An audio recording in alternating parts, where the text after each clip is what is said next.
This guy was treated like a pack mule. Nagi was a professional porter. His only skill? A magic bag that could store anything. But because of his class, he was constantly humiliated. Life wasn't easy. Nagi was rejected as an adventurer, all because his class was considered useless. They laughed at him. But what they didn't know was that inside that bag, Nagi could store everything. Food, weapons, skills. He even awakened a brutal legendary power, one that allowed a mere porter to clear dungeons alone and humiliate veteran adventurers. The world the protagonist lives in is overflowing with countless dungeons. It was a vast, dungeon world, along with countless treasures hidden deep inside them. Adventurers who conquer these dungeons claim the greatest wealth and fame in this world. However, not everyone can become an adventurer. Only the chosen few could grasp that title, and the protagonist walks through desolate lands, all alone with his large backpack. A guard looks at him with disdain, warning him that a dungeon lies ahead, and only those with permission can enter. He demands to know what's around his neck. It was shaped like a pouch. Nagi had become the adventurer's pouch. He was a white-tier porter. The guard complains while scratching his head, wondering how a porter could be later than the actual adventurers, and why was he alone, without other porters, since the association must have received the 50-coin advance. Nagi explains that he is the one and only exclusive porter costing 50 gold coins a day. The guard claps his hands together in disbelief, saying just one guy costs that entire amount. Then he yells, asking if Nagi thinks he looks like an idiot. This was a dungeon that should have at least 4 or 5 porters. He couldn't do anything alone, but if he has a mouth, he should answer, since he can't even carry his own luggage alone, let alone the dungeon loot. He questions if Nagi thinks he can adequately carry the burden of their lives. If he understood, he should go back to the Porter Association and ask for backup. Otherwise, they were going to turn the association upside down. Nagi comments that they have a lot of luggage for just 4 people, and the guard continues insisting he won't even be able to carry it. The young man reflects that reactions like this are pretty common, since he was a porter charging 5 times the standard rate. In these cases, instead of giving drawn-out explanations, it was more effective to just show them, taking his large backpack off his back. Nagi quickly loosens the rope, gently stuffing their backpacks inside. The adventurers gathered around the bonfire watch this happen. A blonde guy in the center says that must be some kind of magic backpack. 2 other adventurers ask where he got it, because it would be way better if they had one. Nagi apologizes, saying it's a unique bag that others can't use, and anyway, he wants to know if they'll hire him as a porter now. The blonde guy tells him to stop being so full of himself. Even with a porter's magic bag, it wasn't impressive. The other 2 guards apologized to Mr. Jeff. Jeffnum, leader of the United Dawn Wolf Party and a gold-tier swordsman, announces he will hire Nagi. However, he looks at his glove, warning him that he needs to earn that gold. If he doesn't do the work of 5 porters, he'd better be prepared for the consequences. Nagi wonders if this guy is the party leader. He seemed quite strict, as Jeff warns him to start preparing his gear for the expedition. But the protagonist just thinks that this is perfect for him. After all, he is a professional porter. Before this dungeon conquest ends, he'll leave them completely satisfied. The reason Nagi earns so much more than other porters wasn't simply due to his carrying skills. It was because of the impressive satisfaction of the adventurers. Adventurers who conquer dungeons face countless dangers, and traps can spring at any moment, not to mention enemy ambushes charging toward them. Jeff warns that they are coming. Then the group engages in a bloody battle with the goblins. Dungeon conquests are filled with countless variables, leading to considerable stress. Jeff demands to know if he hadn't ordered him to keep his guard up, questioning if it was because he was nervous. His colleagues begin arguing because of this. Nagi reflects that this was exactly why. He became the porter who targeted this niche market. So he sets his backpack down and calls out to the adventurers, telling them they must be hungry after so much relentless conquering, and that he brought snacks for them. The 2 are surprised by the food, questioning what that is and that spectacular smell. Nagi stands there with a plate of food, using the porter class secret skill, Dungeon Restaurant. The adventurers eat very quickly, commenting that it was so hot it seemed freshly made, and another says even the salad was fresh. He hasn't eaten anything but dried meat and meat as hard as a brick. It was incredible that the backpack had the ability to keep food fresh and even cook it. Nagi replies that it was something like that. The important thing was that they hadn't seen anything yet, opening the backpack further. His backpack becomes a large well of water, revealing an infinite hose. Nagi uses his porter skill, Arcadian Paradise, to create a bathtub. The bearded adventurer says he really is in a resort now, because it was like being in a hot spring in the middle of winter. But this definitely wasn't that scenario. Still, It was incredible. Jeff says that right at this moment, they are acting like they are on vacation, and doing something like this in the dungeon will only weaken discipline. But it was too warm to scold anyone, as he gets into the tub too. He says he has no choice but to acknowledge it. Honestly, he decided to try it, thinking he was just taking a risk, and there was no way this was worth 50 gold coins. He was planning to complain to the association and demand compensation, but for a carrier capable of such magic, 50 gold coins seems like a bargain. Nagi asks, isn't that just how dungeon conquests are? Visitors might think the difficulty lies only in dealing with powerful monsters, but in reality, it's the tension and environmental variables. Things like stomach aches from bad meals or failing due to lack of sleep weren't rare. A dungeon porter ultimately lives off adventures, and to make money, the adventurers must clear the dungeon. So he's been doing what he can to ensure the clear. It's nothing special. The bearded guy laughs at that, saying that's an understatement, since they rarely get this treatment even outside of dungeons. After receiving all this care, he feels energized and feels like he can easily handle any enemy waiting for them, standing up while warning him not to worry about clearing the dungeon. As he said, the conquest progressed without issue. They were already a skilled party that handled groups of monsters with ease. The problem was the boss monster, which is always full of unexpected variables. Jeff applies fire magic to his sword, commenting that it would be complicated. Therefore, they shouldn't give any openings, executing a high-pressure attack. The boss extends its hand as high as it can and then slams it onto the ground. The bearded guy fires arrows at it non-stop, activating his spiderweb skill. However, the boss uses its tail. It gets blocked by a shield. His shield bearer is thrown far away. At that moment, Jeff seizes the opportunity to move his sword, using swordsman's multiplication. With a simple movement, he slices off the tip of the boss's tail, but the monster prepares a blast, which is easily deflected by Jeff's swordsmanship. The swordsman keeps trying to advance. Nagi watches all of this from afar, commenting that this time the boss was a B-rank conquest target, the Zarkum lizard. Judging by the adventurer's skills so far, the chance of success was over 80%, and seems like a stable probability, but even 20% can't be ignored. A failed conquest means losing the porter's life, and that is not an option. Wondering if he should give a little help, Nagi reaches deep inside his backpack. Then he grabs a ball, saying that's where it was. The adventurer's attack power was sufficient, and creating even a single opening would be enough for a successful clear. Of course, it was wasteful to use such an expensive smoke mushroom, but right now, the priority was clearing the dungeon, so he had no other choice, moving it onto a belt because the point was to hit the target. That lizard continues advancing against the group of adventurers, ready to bite Jeff, who was defending himself. Nagi thinks that no matter how unpredictable the movements are, this was the time, moving the smoke upwards. Jeff smiles, advancing with the lizard distracted. Then he uses its back as a jumping platform, moving his sword toward the boss's head. The lizard finally opens its eyes, but ends up getting hit by the blow and having its head embedded in the ground. Jeff just stands up from there, congratulating the good work, and telling them to collect the loot. Well,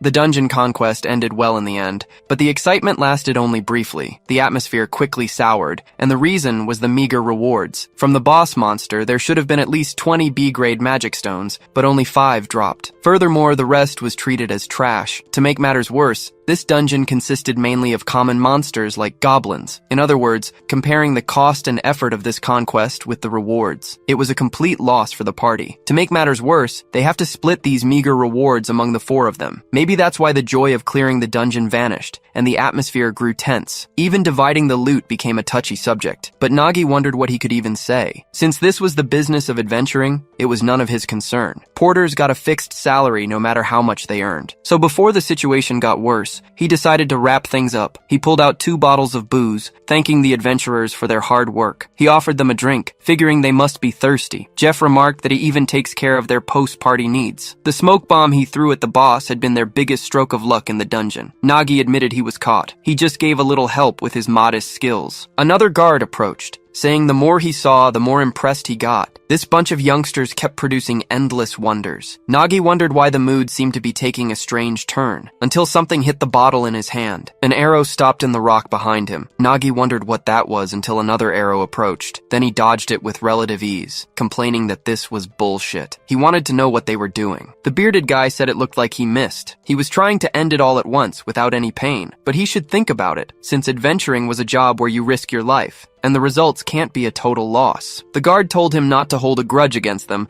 since they were also in trouble with paying their taxes. Honestly, a bag like that was too much for a carrier. Nagi wondered if it would really be like this. A dungeon porter's job usually ends in losing their life in the middle of the journey. Even if they took his life, they could just say he lost it to goblins, and no one would even find it strange, since no matter how hard he tried, he was just a tool. The expressions of those who once appreciated his efforts immediately turned towards someone looking at the loot, but he wasn't surprised, much less embarrassed. This was a common occurrence in this world. In a place where your job is determined from birth, the treatment received by carriers was the lowest rank. This never changed, and never will. When he first gained this skill from the bag, the looks of contempt from people were sharp. A receptionist warned that with this ability, he could not register as an adventurer. She had already told him several times that he should go to the transport area. If he really wanted to participate in dungeon missions, he must register as a carrier. Thus, Nagi thought the world decided he couldn't become an adventurer since it classified him as a porter. These guys must have thought the same way. A guard said that if he understood, he should hand over everything he had and go to hell, then advanced, calling him a useless bag carrier. Nagi dodged the blow, thinking that this decision didn't belong to him to decide, opening his eyes wide now. From inside his bag, the young man pulled out a sword and deflected the blow. The guard wondered how he managed to do that. Nagi planted his foot on the ground, advancing at an absurd speed without even drawing the sword from its sheath. Then he hit the guard with the hilt of the sword. The bearded guy asked what the hell that was. Nagi pulled an axe from inside his bag, throwing it randomly into the air, and thus cutting the strings of the bearded guy's crossbow. That man got surprised by this. Jeff wondered how this was possible, because Dolph had really been taken down. Then he got enraged by this, asking what the hell this was,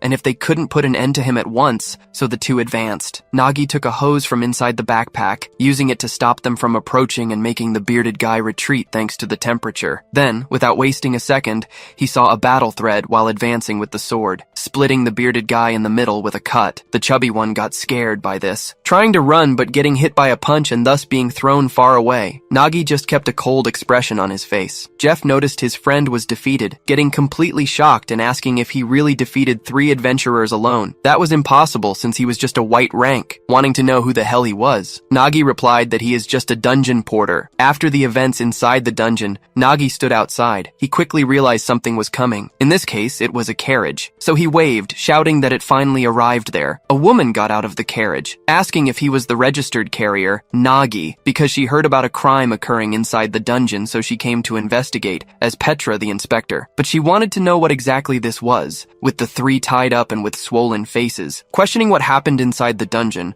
Nagi just replied that instead of explaining, it was better to hear directly from there. Suddenly a voice started coming out of the backpack, repeating everything the adventurers had said about taking Nagi's life. Petra said this was fascinating, because it was a recorder disguised as a bag and had an inefficient design, but Nagi just stated that it was a bag that records sounds. The girl changed the subject, speaking that she understood they betrayed and tried to take his life, but what made her curious was how a carrier like him managed to defeat 4 adventurers, and it seemed they were poisoned by the smoke mushrooms, and Nagi got happy for her knowing about them. Petra replied that she only knew enough to know that eating them in this region causes muscle rigidity, dizziness, and purplish coloration on the face. Nagi replied that this simplified things, and it turned out they simply ate a stew with mushrooms when they were about to attack him. Then the system appeared, and it was sheer luck on his part since a mere porter couldn't handle adventurers otherwise. He questioned if he wasn't telling the truth with a threatening look. Jeff thought these words were a lie, and for sure they ate poisonous mushrooms, but it wasn't against their will since they were in his trap. Back to their fight, Nagi called for Jeff, asking if he was really a gold-level adventurer, then made a cut that Jeff managed to deflect. The hand-to-hand battle continued with Nagi completely pressing the swordsman,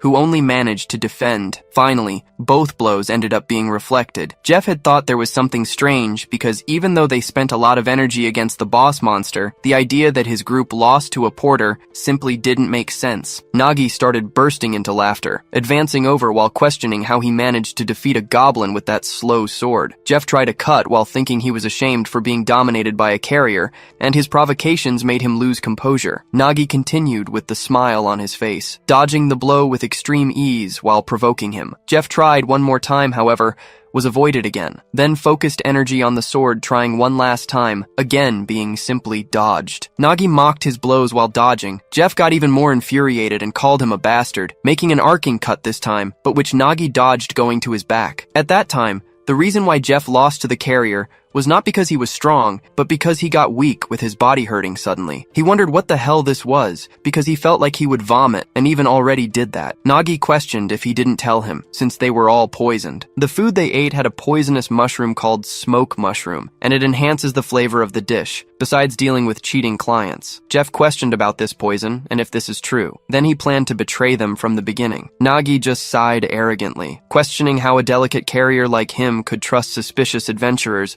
but as he said, it was just insurance. Whether the betrayal happened or not depended entirely on them, and in a situation like this, using a catalyst would make the poisonous effects come to light. But normally he would give the antidote after finishing the dungeon to completely neutralize the poison, but some idiot before that had broken his bottles when he offered. Then he questioned what he could do about it, since there was only one vial of antidote left. Jeff thought that even though that was how everything happened in this situation, saying that he poisoned them didn't seem true and confirmed the story, shouting that it was just bad luck to eat the wrong stew, reflecting that losing to a porter was humiliating. The three members of the group cried while repeating that it would be okay if they hadn't eaten that stew. Petra analyzed the situation with her finger on her chin. Then she said that now she understood the situation and was going to send these criminals to be transported. Nagi turned to leave, saying that his business was finished and he would go away, but Petra asked him to wait. If you're heading back to town, I could offer a ride. Nagi analyzes the situation for a few seconds, wondering if it would be free. On the way to the city in the carriage, Petra says it's a shame he had such an unfortunate experience right after arriving. On behalf of the Adventurers Association, she apologizes. Nagi says it was fine. Porters are used to things like that. Petra says even so, there's something he needs to know. Although she understands he wasn't to blame for the incident, they wouldn't see it that way. The adventurers he subjugated were all members of the Dawn Guild. That guild was famous there for its arrogance and lawlessness. No matter the reason, if one of their members suffers damage, they will retaliate. So for a while, he must be careful, until she becomes completely confused. Nagi had his head buried in his backpack. Petra asks if he was listening, and the boy confirms. Then something pops its head out. Nagi complains he told Gluttony not to come out in front of people because they'll freak out. Gluttony replies that it was hungry. Petra asks what in the world that was, and Nagi says not to worry about it. This little one was Gluttony, and it had been living in his bag for a long time. It organizes items inside. Before Gluttony started helping, his things were always getting tangled. In exchange,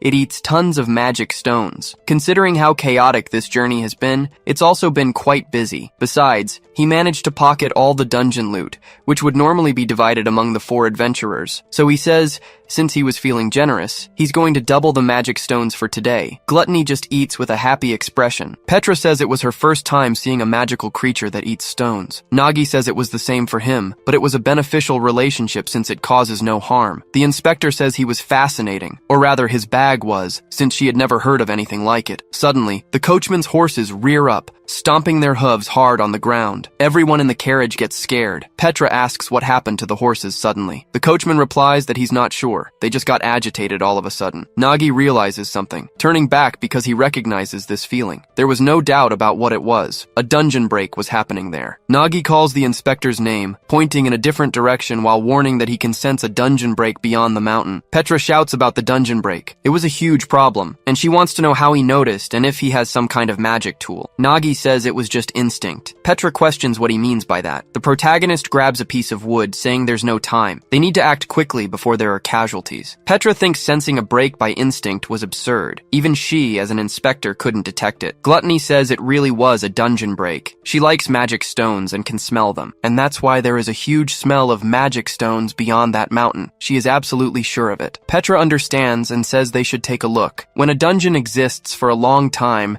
it will go through a catastrophic event called a dungeon break. That's when the monsters inside come out en masse and cause an uproar, taking lives indiscriminately along their path. That was why they must subjugate the dungeons in this world. Petra says it has gone far past the critical point, and the break will happen at any moment. She wants to know how he sensed it from so far away. Nagi replies that he could never forget this sinister feeling. It's something one should never forget. His young vision was completely shocked, standing in front of a totally decimated place. That was how horrible things become when a dungeon break occurs. Petra wonders if this man has gone through this before. But even if he has, it doesn't make sense for him to be able to sense it. Nagi says there's something strange there. If a dungeon were so close to the village, there's no way adventurers wouldn't have subjugated it by now. Petra says that's right, and according to records, this dungeon has already been assigned. Nagi questions who accepted the mission and their qualifications. The girl says it was a D-rank rift dungeon, assigned to 1 Mithril class adventurer and 2 Copper class. Nagi wonders about a Mithril adventurer for just a D rank dungeon. In that case, he has his suspicions. He questions what she will do, since he needs to go to the village to confirm something. Petra replies that it must be what he suspects, so she asks the guard to transport those criminals to prison for her. As a dungeon inspector, she will accompany him. Both stand in front of the dungeon with the village. That village was a peaceful place, but the citizens were gathered in a corner. Nagi says there is definitely something happening there. The citizens shout that it's been so long they should have solved this, but they haven't. If a dungeon break happens, Nero, Copper rank, tells them to take it to the group leader. Vandeshtar agrees that it wasn't their responsibility. They want to know what the villagers expect them to do since the leader disappeared. The citizens call them bastards. Nagi thinks he was right, judging by the situation. It was a dungeon no-show. This happens when a leader of higher rank than the dungeon signs up. Then, if a better dungeon is discovered in the meantime, the leader completely abandons the low-rank dungeon. Petra says it was clear the association imposes fines in cases like this. Nagi says it was nothing more than a slap on the wrist, and the girl agrees. The protagonist thinks that's it. Adventurers can get away with just a fine, but the people there would lose everything. This dungeon will break tonight. Even if they ask the Adventurers Association for help, by the time they arrive,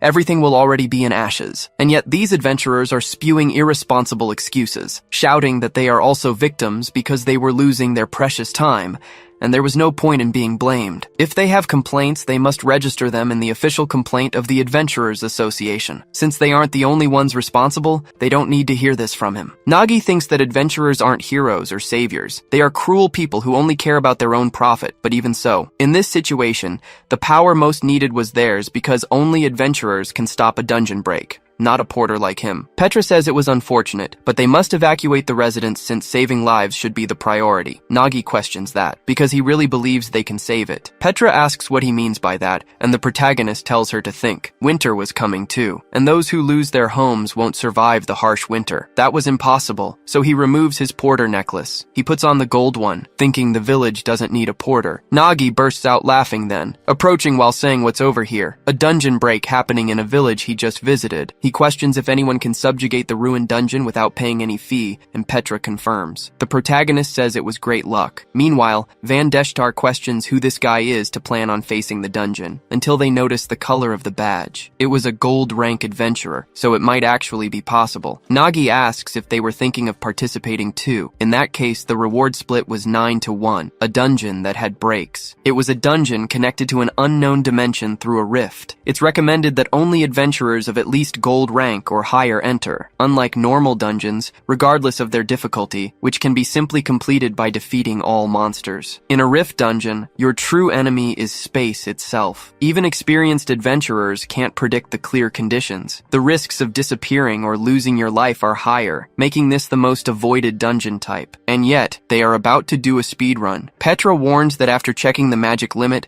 this dungeon will break in an hour. Nagi replies that in other words, they need to complete it in an hour. But within an hour, no matter what appears, it's going to be tight, especially if it's a rift dungeon. They can only hope it's an easy dungeon, since they can't waste a single minute or second. They must go there immediately. Inside the dungeon, an entrance seems to break, illuminating Nero's eyes. It was a desert with dozens of floating rocks. Nero comments that a moment ago it was night, but now they are in another world. Vandeshtar says the rookie's first subjugation begins, and the girl agrees they should show those bastards from the association. The necromancer claims he's going to put on such a performance that the association won't know what to say. Watching from afar, Petra thinks that ignorance really is bliss sometimes. One look was all it took to know they were doomed. Nagi agreed. The scene unfolding before them seemed like it was being written in real time. Petra says they need to climb it within an hour. She yells that he had to lie, but Nagi says he had no choice. If they asked for help as porters, the adventurers would just ignore them. But if a gold rank adventurer leads, others will follow. It was risky, but if they don't destroy this dungeon,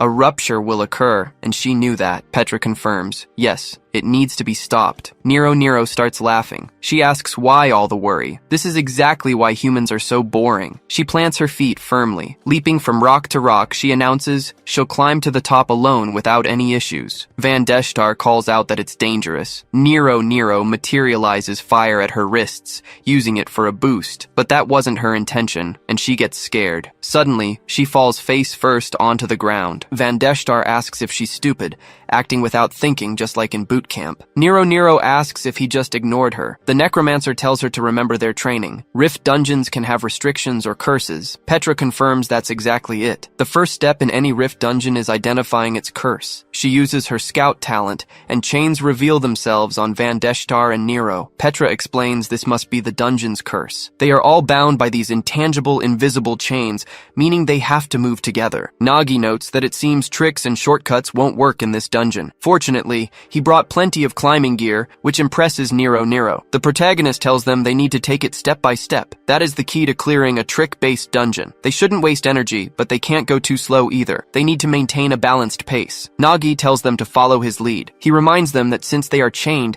they can't let the distance between them get too wide. They need to maintain a consistent gap while moving. Nero complains the leader is too slow and says she'll run ahead to scout. Nagi immediately shuts that down. Rushing ahead is far worse than moving a bit slower, but planning a clear route without backtracking. Of course, even if you map the route carefully, the problem is that rift dungeons are always full of unpredictable variables. They come face to face with an immense stone pig. The creature opens its mouth and eats a rock. Nagi thinks the path is completely blocked, all because of an unknown monster. Petra identifies the monster as a rock-devouring pig. It's powerful but not aggressive. As long as they don't provoke it, they'll be fine. Just like the compendium says, it digests quickly. It constantly eats and expels, altering the dungeon's layout as it moves. This ecosystem is fascinating, even if it is her first time seeing one. Back to the issue at hand. This is a problem because the platform they were going to climb has completely disappeared. Their only option now is to throw the grappling hook and attach the rope to the stone pig. But if they miss and provoke the pig, it could become aggressive. They don't have the time or energy to fight it. Vandeshtar says that's the problem. Finally, it's his time to shine. He tells everyone to watch closely as he uses his powers. They must witness how he overcomes this challenge. He throws 2 fingers. His necromancer talent is finger summoning. They begin to take on 2 humanoid shapes. The bone golems appear, Slyordy and Clubby. Nagi notes that it's impressive. Summoning skills like that are very rare. Petra adds that they can secure the rope without provoking the stone pig. But the protagonist questions why they look. The 2 golems begin to tremble and contort. Nagi continues, saying they look strange. Nero explains that he's been famous since training camp as Explosive Van. He's known for his lack of control over summons that tend to blow up. Vandeshtar says controlling summons is like looking in a mirror and trying to move both sides separately. Still, as long as they cross in under 5 minutes, it should be fine. Nagi says it'll be a bit risky, but they have no time to waste. They need to cross before they explode. He throws the rope toward the golems. They use teamwork to support themselves on the platform, but the rope ends up hitting the golem's face. Vandeshtar feels the pain. He yells at him to be careful because his nerves are linked to the summon, so he feels it too. Nagi starts climbing the rope. He thinks that for a high-level dungeon, they got a little lucky. His companion's skills are well suited for this dungeon, especially the summon, which makes clearing it much easier. Nagi thinks something is wrong. There are only 3 minutes left. Vandeshtar tells him to hurry because the situation isn't good, but the protagonist says the summon looks weird. The necromancer apologizes. It's going to explode. The crack in its head made it unstable. He was already nauseous and now he can't hold it back anymore. The golem's body begins to swell. It causes a massive explosion right there, affecting the rock-devouring pig. The monster is startled by it. The rope begins falling toward the ground. The group is heading that way too. Nagi shouts that they're doomed. They have to grab onto something, but he realizes if they fall back to the starting point, there's no way they'll reach the top. Now he needs to reduce damage somehow by moving quickly mid-air. Nagi uses a secret porter technique. It's called airbag, making the group land on top of the bag. With that, they are launched upward. Nagi uses the pig as support. He pulls his backpack up to the top as well. He asks if everyone is okay. Petra confirms they are, thanks to him, but their progress took a major hit. They still need to reach the top within the time limit. Nagi says they have no choice if they want to make it on time. From now on, the 2 adventurers will have to match his stamina. He pulls out a special porter tool, the sticky climbing set. He tells everyone to get ready. They are headed straight for the top. They cannot let their guard down for a single second. If one falls, they all fall together, and the closer they get to the top, the more dangerous it will be. Nagi approaches the rockfall zone. Next, they move onto the icy surface. They even pass through a resistance zone against monkeys. Finally, they reach an explosive rock zone. The 2 adventurers are completely exhausted and ask if they're there yet. Nagi says they're almost there, just a little bit more, but the adventurers complain that's the 10th time he said that. Nero complains that she wants to fight monsters. She didn't become an adventurer to be a mountain climber. Nagi says this time he's serious. You can see the top from here. It seems the boss monster is waiting up there. The two adventurers are happy about the boss monster. They're going to crush the monster and wipe the smile off the association's face for ranking them as copper. Nagi thinks he understands. Based on their physical abilities and talent, they don't belong in the copper class. It's probably because necromancers are looked down upon, and beast people only recently gained freedom from slavery. Nero says that in the worst-case scenario, the leader will handle it. Van confirms, since he's a gold rank. Meanwhile, Nagi just reflects that he brought those two along specifically to handle the monster, but Petra asks them to wait a moment. Something seems strange here. The boss monster at the top is a serpent dragon, but they shouldn't be purple. If a serpent dragon is purple, it can only mean one thing. It's already dead. Nagi questions what she just said. A sword is already lodged in the dragon's body. The man up there yawns, waking quickly from his sleep. He asks what all that noise is. He looks down, surprised. Then he starts staring coldly at the group. Nagi thinks, this is killing intent. He begins to resist. The adventurer jumps toward the rock in a split second. He gets close to the stone while Nagi just barely dodges the advance. The adventurer lands incredibly fast. The protagonist notices the medallion on his chest, thinking it's mithril rank, and if that's true, this can't be just a simple dungeon failure. The adventurer remarks that this is going to be a hassle. He didn't expect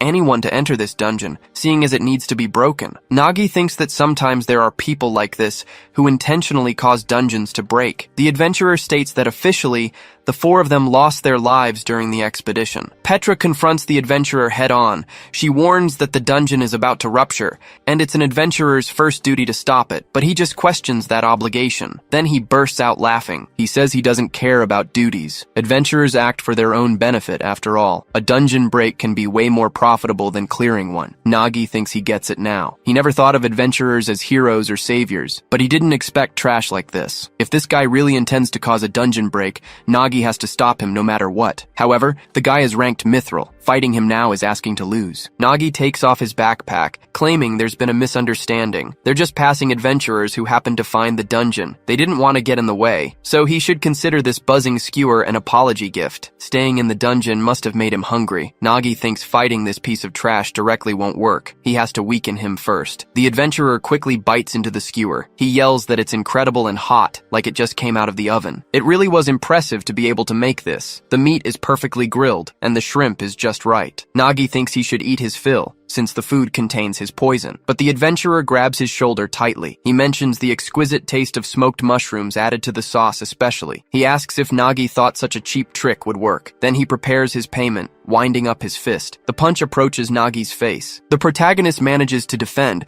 but is thrown far back by the recoil. Nero grabs the chain with her wrist, but suddenly she's pulled backward. Her foot is forced back, enduring the pull of the chain as she calls out to the team leader. Nagi lands on another rock. Nero asks what they should do now. The adventurer remarks they must be rookies who can't even break curse chains. Just bad luck. Nero turns quickly at that, but that adventurer rushes at her, yelling that this dungeon will be her last. He tries to punch the girl. Van Destar steps forward, telling Nero not to just stand there. An immense explosion of smoke appears on the spot. It slowly begins to dissipate, with the adventurer emerging from it with a sigh. He asks what's up with this rude summoned creature. He wants to know if the rookie is a necromancer. Van Destar asks if he was the one, the group leader who got approval to enter the dungeon but gave up. The mithril rank adventurer replies he wanted to know who volunteered for this dungeon everyone avoids. So it was them, a necromancer and a beast woman. No wonder people said it was a bunch of idiots. Van Destar tells Nero not to worry. When the leader returns, it will be 3 against 1. All they have to do is wait until then. Especially against physical attacks,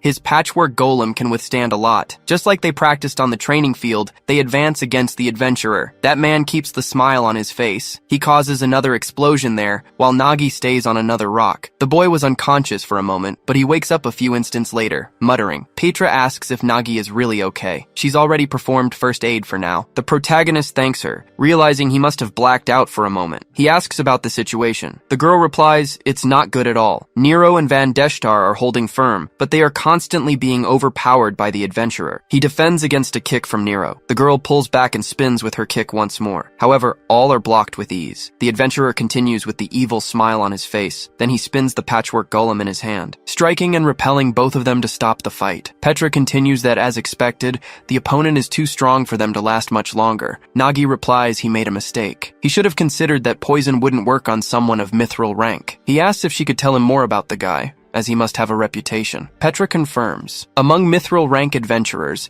he is considered unrivaled in close combat. His history of dungeon attacks is also impressive, and he's famous for frequent confrontations with other adventurers, making him skilled in duels, especially his mastery of the huge broadsword. He was famous for cutting even an ogre in half with a single blow. Nagi says it's at least a relief he doesn't have one right now. He hoped to hear about some kind of weakness, but there's no way. Petra says the biggest problem is that even if they manage to defeat him by pure luck, time is running out. It's a race against the clock. Even if their destination is right ahead, there's no way to get there in time. If this chain curse didn't exist, they could have split up and run to the summit. Nagi repeats, the chain curse, and thinks that's exactly it. They can't see or touch them, but they were all tied by chains. And that's also the detriment. If one of them falls, everyone goes together. But if you think differently, it could also mean a benefit. If one person reaches the top, everyone arrives. If there's a way to use this benefit, maybe they can defeat the mithril adventurer and save time. Even if it's fake, Nagi was still the leader now. If he were the real leader, he'd use every card he has to the max. Individually, none of them are impressive. But if they combine their tools, their abilities, and everything they have, maybe they could change this. So he asks if Petra, with her scout talent, can map the terrain of their destination from this distance. The girl says it's simple, and she could even create a complete map. Nagi tells her to please do it as fast as she can. Petra pulls out a quill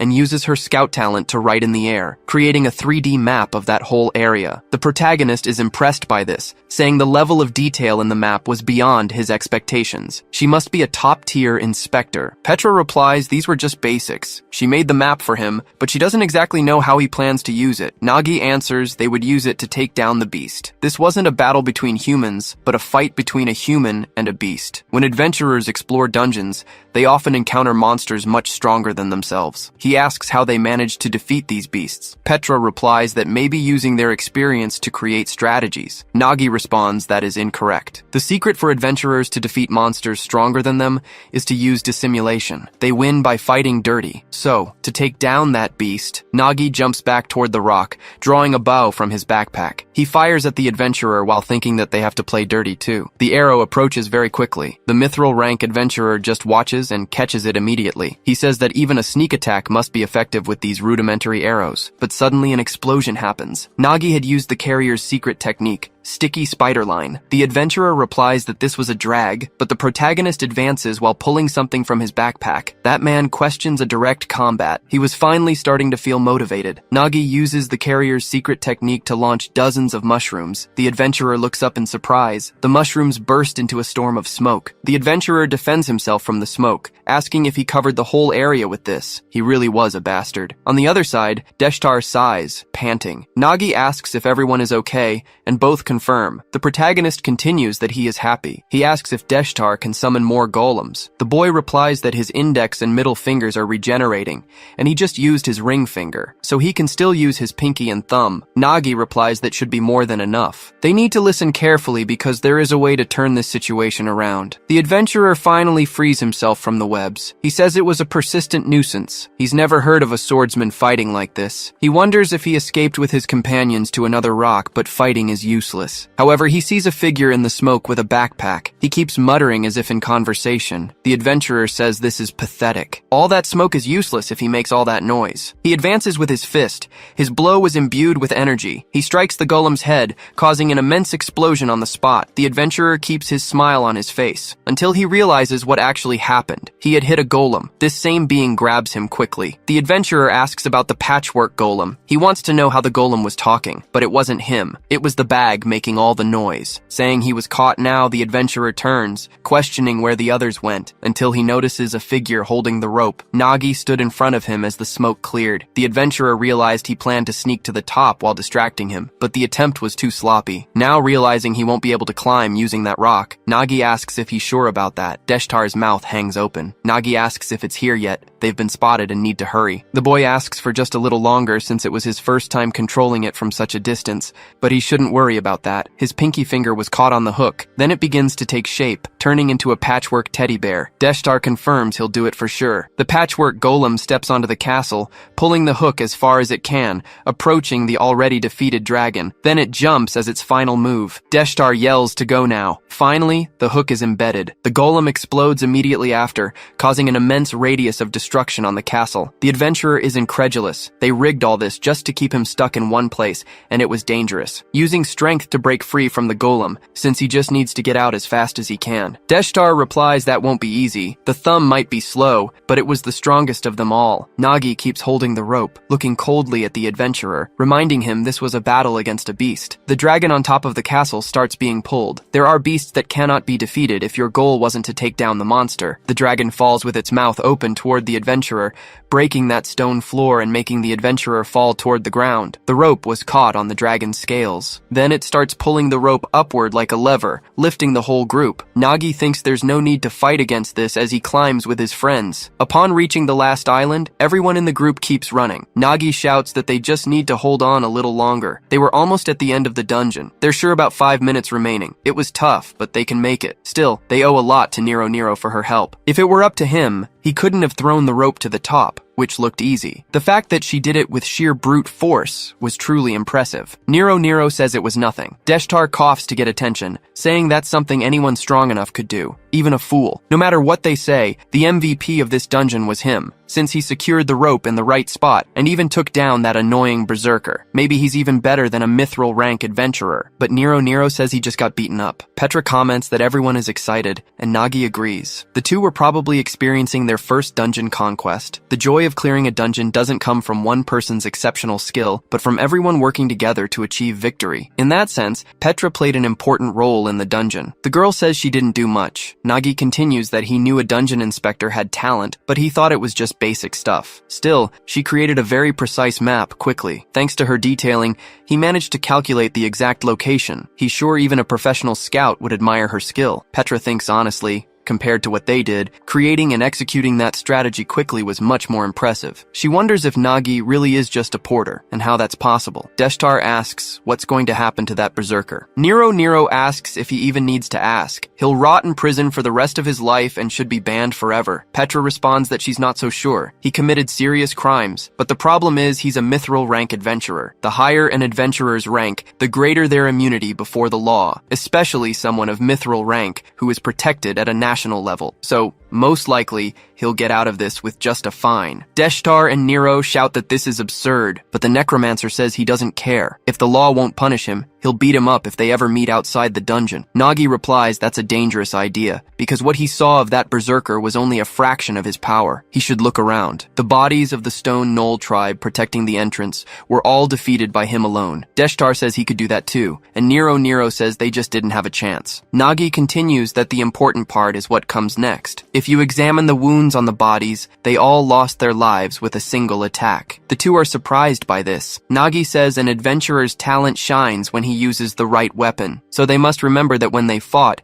he didn't use the great sword or his talent. He relied only on physical strength and fought very well. Deshtar says it was an absurd difference in skill. But thinking about it now, it makes sense because when they lured him and took down the dragon, his sword was embedded in the heart, and the boss had also lost its life with a single blow. Nagi questions this, shocked, saying this means he already fell with the serpent dragon and must have recovered his great sword. The berserker stood on top of a rock, looking toward the top, saying that now was the time the game would really begin. Nagi realizes what is happening as the ground is being split in half. He yells for everyone to run, until the cut spreads and hits Deshtar. That was the sword that splits giants in two pieces. Nagi grabs onto what remains of that rock. With the whole group held only by the chains, he asks if everyone is okay. Petra responds that she is, but the other two seem severely injured, especially Van Deshtar, who is completely unconscious. Nagi thinks this is bad. The destructive power of that last attack was insane, and he had already caught up to them. jumping from rock to rock. Nagi wonders what kind of physical feat that was. If he hesitates even for a second, the berserker will close the distance. Only 3 minutes remained. To stop him from advancing, there's only one option. He was a porter anyway, but he had carried countless loads, training over and over again. If it was about lifting things, he was confident. This moment was no different. He was just carrying as always, a slightly heavier load and climbing. Then he uses the strength of his arms to lift the chain. The whole group is pulled up. Nagi thinks he will bear the weight. Climbing and digging his hand into the stone, he moves his other arm, making the same movement. Time was running out, and the mithril rank adventurer was getting closer. He jumps toward the group. Nagi finally reaches the top, opening his eyes wide and climbing up there. The berserker also jumps toward the last stone, maintaining his smile and murderous intent while Nagi is just surprised. Time begins to run out, but they run to the cathedral that was there. The protagonist approaches with his friends. Seeing a crystal in the center of the room, he yells that it's the dungeon stone, and if he can just destroy this, drawing a weapon from his backpack. Nagi throws the weapon toward the stone, saying it's over. The dagger approaches very quickly, but an explosion happens there. The berserker approaches with his momentum. Nagi watches this, completely surprised. The mithril rank adventurer moves his broadsword, deflecting the dagger away. Then he stands in front of the dungeon stone, warning that time is up. An explosion occurs right after. The energy begins to consume the whole room, reaching the protagonist and his allies. A rift begins to take over that whole dimension, opening more and more. Outside, it reaches the village. A villager watches this, frightened, then calls out to his god, questioning why he had abandoned them. Monsters start coming out from inside the rift, forming an army of the stone knoll race, who begin to cause chaos in that land. The monsters start to salivate. Suddenly, the dragon also comes out from inside, roaring loudly as Nero stands up. She comments that the dungeon monsters revived, and Petra says they are coming out non-stop. This is a dungeon break. The berserker has Nagi's neck in his hands and starts laughing, saying the sight of a dungeon break is magnificent, and no matter how many times he sees it, he never gets tired of it. Nagi asks if he means it wasn't his first time causing a break. The berserker confirms it because a weakling like him wouldn't understand. When a dungeon breaks, it eventually regenerates into something even stronger. In other words, it becomes a dungeon with better rewards. Nagi questioned if the man did everything just for that. Didn't he care at all about the people in the village? The berserker repeated the sentiment. Just for that. After all, an adventurer only cares about one thing: acquiring better rewards. What happened to weaklings like them was none of his business. Nagi thought it all felt so familiar. Adventurers aren't heroes or saviors. They are purely selfish beings driven by self-interest. He despised them. He had seen just how much destruction an adventurer with great power could cause. However, there is another side to the story. Although much rarer, there exist adventurers possessing both great power and great virtue. A woman flew over the village aboard a griffin. She took a bite out of a piece of bread, noting that everything was ready. The target was confirmed. She stood up. She intended to eliminate the fissure before it could widen any further. She unleashed a slash of fire directly at the dragon. The monsters were also defeated by the blast. They tried to escape, only to run straight into the flames. The berserker was surprised by the sudden intervention, and Petra turned around. The adventurer finally touched down on the ground. She introduced herself as Agnesa Farid, vice captain of Twilight Wind. She demanded an explanation for what happened here. The monsters from the fissure were being obliterated. Nagi could finally breathe again after being released. Petra approached and asked if Nagi was okay. The protagonist confirmed he was fine, but said it was more important for her to look. The rupture in the dungeon was beginning to diminish. Nagi yelled that it was closing. The berserker murmured at the sight. He remarked that even if it was a lower-level dungeon, opening a rupture with a single blow was impressive. He thought Twilight Wind was an extinct guild and wanted to know what brought Agnesa there. The woman simply addressed Durakan of the Dawn Guild. Judging by the scene, there was no need for explanations. There was no way a mithril rank adventurer would fail a dungeon like this.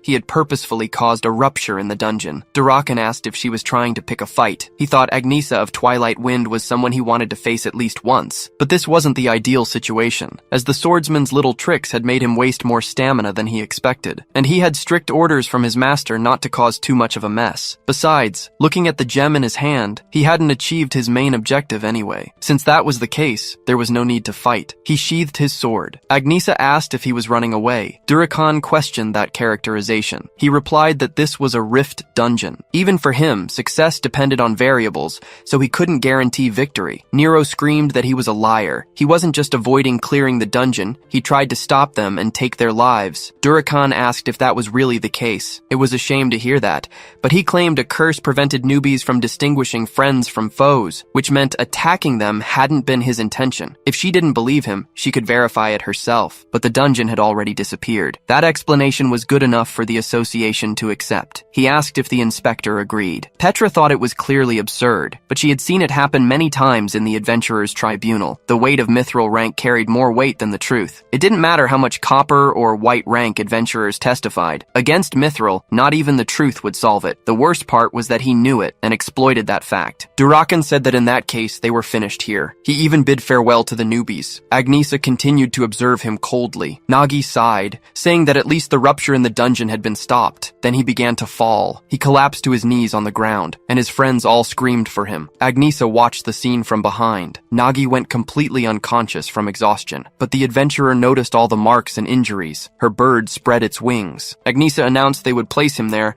and Agamemnon could take them to the city in short order. The group agreed with her plan, and so the tumultuous expedition to the Rift Dungeon came to an end. The village greeted the morning without suffering any damage. Later, the Adventurers Association visited the village, offering apologies and promising to avoid future incidents. But of course, it was just talk, and with Agnesa's help, Nagi arrived somewhere far away, the western city of adventures, Bethlehem. There was a bird statue atop a house. This was the nest where the wind rests, the office of the Twilight Wind Guild. Nagi was sleeping but suddenly woke up. He became aware of his surroundings. He opened his eyes and found himself lying in a shabby bed. He sat up straight, wondering where he was. He asked Petra, who was sleeping at the foot of the bed. The girl woke up immediately. She was happy to see Nagi awake and asked how he was feeling. The protagonist replied that he was fine, while Nero and Deshtar yelled that he had scared them, and they thought he was lifeless. Nagi wondered where he was, as he only remembered up until the berserker left. Petra explained that it was the office of the Twilight Wind Guild,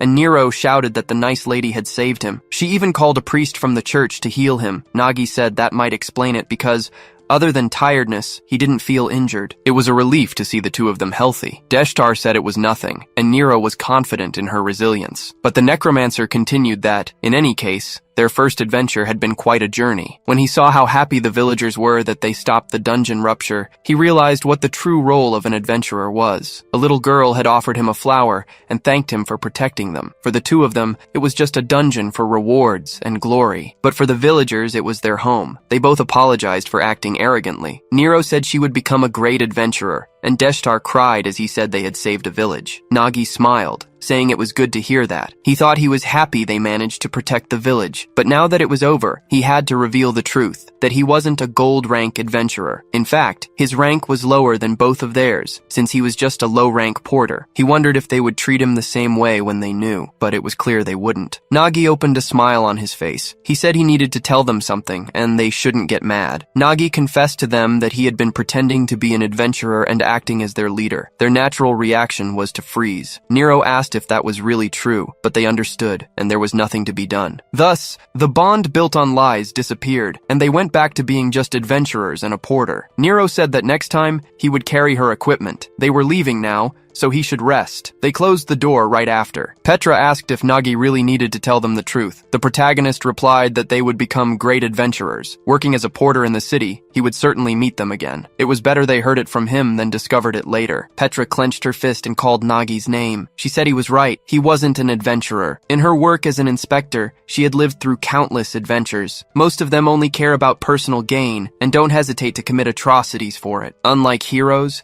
adventurers live only for their profit.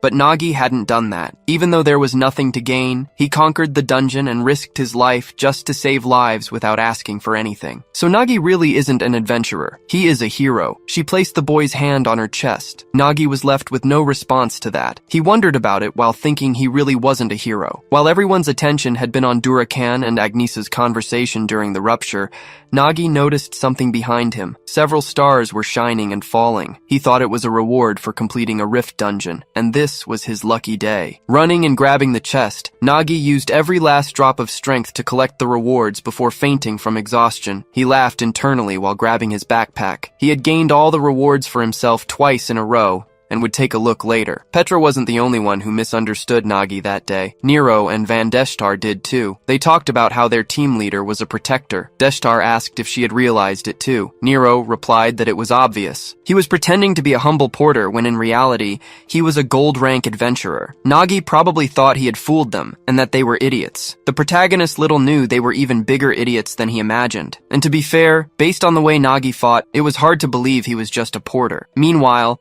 at the same time, small incidents like a snowball began to roll, creating an avalanche. Durakan walked toward his master's room. Stopping right behind the hooded figure, he mentions hearing the story, noting there had been interference. Durakan replies that it was shameful. He'd encountered a strange swordsman alongside the Twilight Wind Guild. His master questions if he hasn't forgotten something important. The Dawn Guild cannot ignore troublemakers, whether they are fake adventurers or the Twilight Wind itself. Elsewhere, inside her office, Agnesa paces back and forth. She thinks to herself, if what Petra said on the way here is true, then Nagi could really be something special. Earlier, during the incident atop Agamemnon, she had called for the inspector. She warned that it would take time to reach the city and demanded the entire story first. She wanted to know everything. Why Petra was there, how Nagi got so badly injured. She wanted the whole truth. Petra had entered the Rift Dungeon without permission, and she asked how Agnesa knew. Agnesa replied that the group's composition didn't match the registered subjugation team, but she assured Petra it was okay. This was a private conversation, and she didn't plan to report it officially. She just wanted to verify one thing. They had been investigating a series of chain dungeon breaks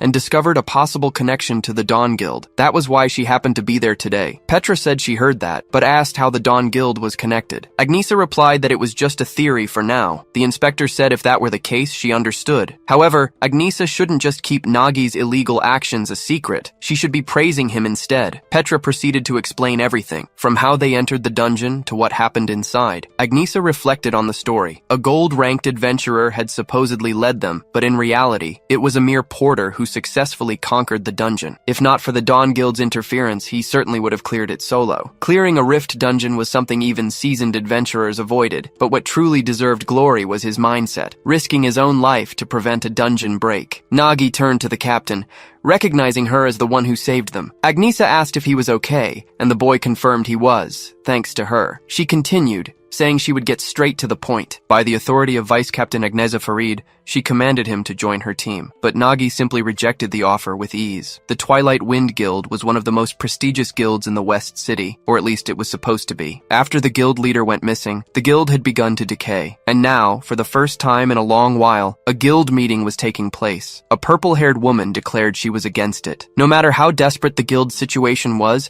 they still couldn't just accept anyone. Anne Dorothy asked what the others thought. Nine said he agreed with the rejection, as Agnesa was acting on her own authority. Furthermore, the guy was just a porter trying to play adventurer. Pororo asked if it was necessary to be so strict. She was actually in favor of recruiting him. Anne retorted that if Pororo was in favor, it must mean the protagonist was handsome. Pororo cried slander, claiming she only focused on healing him, even though his hair did look great. Stonemung told them to stop fighting. It was pointless, and Agnesa had already gone anyway. Anne questioned whose side he was on. Pororo added that they should reconsider, or Nagi might refuse her healing later. Stonemung didn't know what to do. Agnesa suddenly threw the door open, announcing there was no need to debate the matter further. They had already been rejected by Nagi. All the adventurers questioned this outcome, and Anne was shocked as well. Back in his room, Nagi packed his backpack. He wrapped fresh bandages around his hand and then tied back his hair. Finally, he announced that everything was ready. Petra asked if he was leaving already, suggesting it would be better to rest a while longer. However, Nagi replied that sitting around would only make him lazier. The inspector understood, but she still wanted to know why he rejected the guild's invitation when it offered so many benefits. Nagi agreed about the benefits, but joining meant being stuck with too many people who could cause all sorts of headaches. He preferred things the way they were, simple and familiar. Petra said if that was his preference,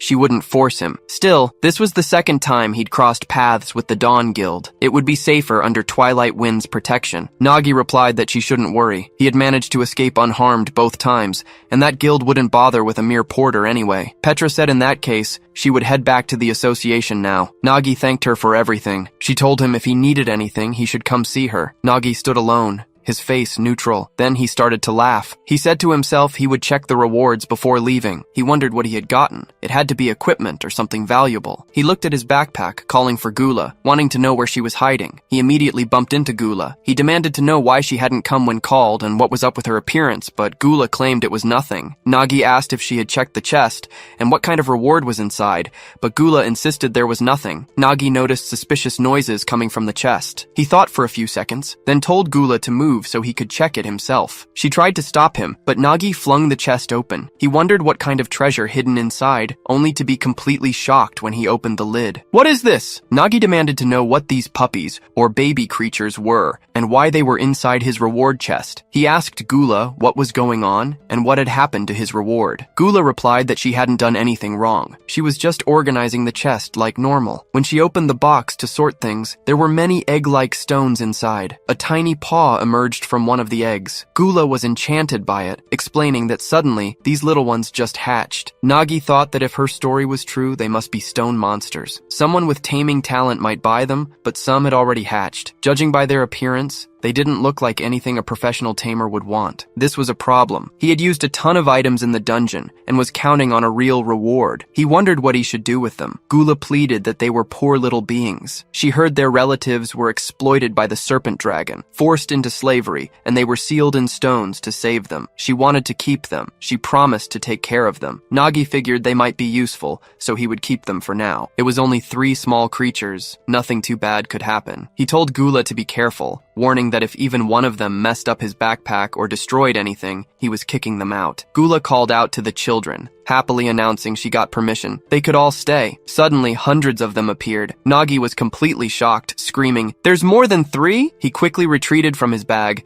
declaring this an absolute chaotic mess. The Rift dungeon reward had been absolute crap, but at least he still had the loot from the cave dungeon. He had to deal with that now. Later, at an exchange shop, Nagi announced he was selling all the magic stones and monster items, receiving a hefty sack of coins in return. He remarked that it had been a long time since he held so much cash. First, he needed to replenish the stock he had used up. He needed smoke mushrooms and could finally stock up on explosives he couldn't afford before. Then, replenish his food supply, sharpen his weapons, restock his arrows, and also reward Nero and Van when he saw them next. Now, with the rest of the money, he was going to stuff himself with food. He walked down the street, practically skipping. High atop a building, someone watched him, wondering if that was really the guy, the one who caused so much trouble for the Dawn Guild. He thought it was just a rumor, but the guy really was a white rank. It was quite a feat for a mere white rank to throw some small fries into prison, but he had even managed to land a hit on Durakan. He asked Zero what he thought and if Nagi seemed strong. His shadow replied that if it happened twice, it wasn't a coincidence. Even a white rank could be dangerous. Knight agreed that was exactly the point. Normally, he didn't mess with white ranks, but if this guy really did something like that to his people, spinning his dagger on his finger, Need said he hoped the guy wouldn't disappoint him. He gathered his energy atop the roof, launching himself with explosive force. Nagi was skipping through the streets until the attack approached rapidly, coming right at his face. Nagi snapped his eyes in that direction. His popsicle stick was cut clean in 2. Nagi managed to dodge the blow, demanding to know who his attacker was. Need noted that even though he openly released his killing intent, the protagonist was already reacting to it, so he was sure Nagi wasn't an ordinary porter. He was intrigued now. Either way, this wasn't the end. He tried another cut with the dagger, but Nagi avoided another blow. Need told him to show what he had with the skills he used to mess with his guild. Nagi just laughed at that, wondering who the hell this guy was. His emblem identified him as a gold rank mage, yet he fought like an assassin. Thinking about such flagrant hostility, he couldn't just stand there doing nothing. He advanced while drawing his sword. Need questioned if he was ready to get serious now, because he was about to witness the swordsmanship he'd used to toy with Jeffnam. He was surprised to see the mushroom on the sword, an explosive type.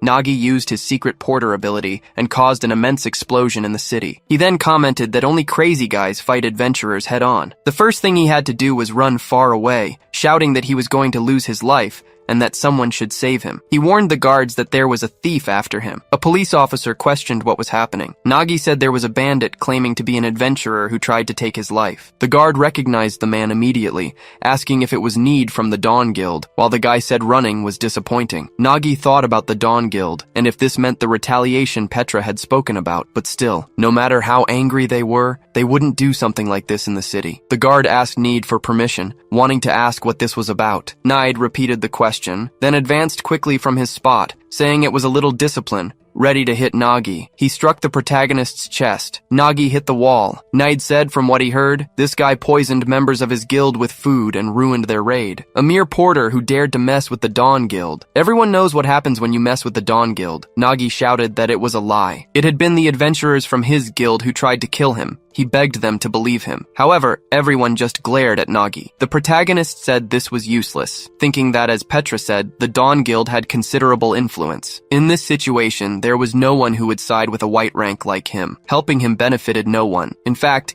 it was better for them to side with the Dawn Guild, with people saying that some porters today are known for deceiving adventurers. The guard said he understood, and if that was the case, he would leave it for Need to decide the situation. Need just replied that he accepted that, questioning how the protagonist was doing, and if he still didn't understand that no one there would side with him. Nagi questioned why go so far since he knew the truth, that his guild was wrong, and with everything, he wanted to know, why take revenge right now? Need said he was right, and it wasn't the protagonist's fault since nobody cares about low-level disputes, even if they are guild members, but he messed with them. The Dawn Guild never lets even the slightest loss slide, and this was how they were going to make everyone remember that same feeling of fear. Anyone who messes with the Dawn Guild pays the price. And Nagi was just a tool to remind everyone of that fact. But he shouldn't worry because he wouldn't take his life. He carries the emblem of the last man he killed, and a white rank wasn't something to show off. So for today, he was going to mark him so that anyone who saw the scar on his face would remember today's events. He advanced against the protagonist using his twin daggers.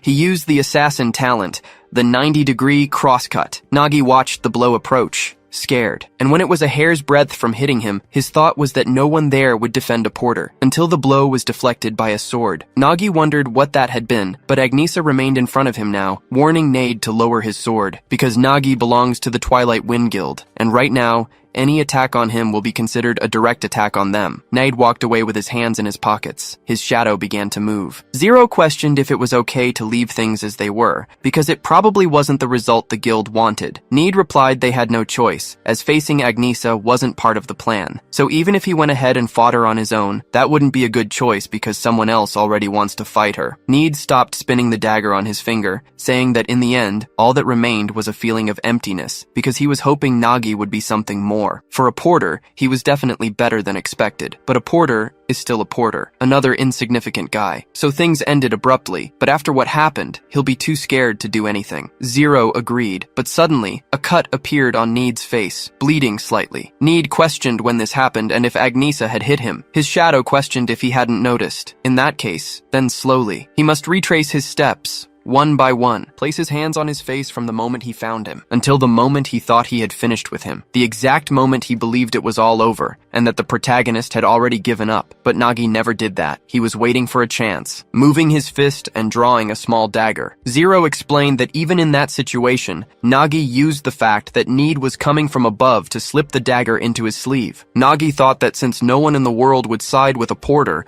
then he would protect himself. Throwing the dagger, that weapon went through the strike, grazing Need's face. Zero questioned how many times he had already told him. When he thinks his enemy is defeated, he lowers his guard, exposing a flaw and worsening his vision. Need licked the blood, saying that this had been very interesting. He wondered if he would have to take back what he said about him being disheartening, and Zero said he would personally deal with Nagi again. Back at the scene, Nagi tucked the dagger back into his sleeve, thinking he prepared this in case he couldn't get the equipment from his backpack, but he still didn't have enough firepower to defeat an adventurer. If Agnesa hadn't helped him, he probably would have been in real danger. He wanted to know who this guy called Need was, and if the Dawn Guild really sent an adventurer of that caliber just for simple revenge. Honestly, he didn't want to cross paths with him again. Nine placed a hand on his shoulder, questioning what he was thinking about so deeply. He must be scared. Stonemung said it was probably just scary memories. Nine continued that Need is notorious even within the Dawn Guild, because they control the assassin gang that even the guards ignore. Nagi said he heard a little about the Dawn Guild,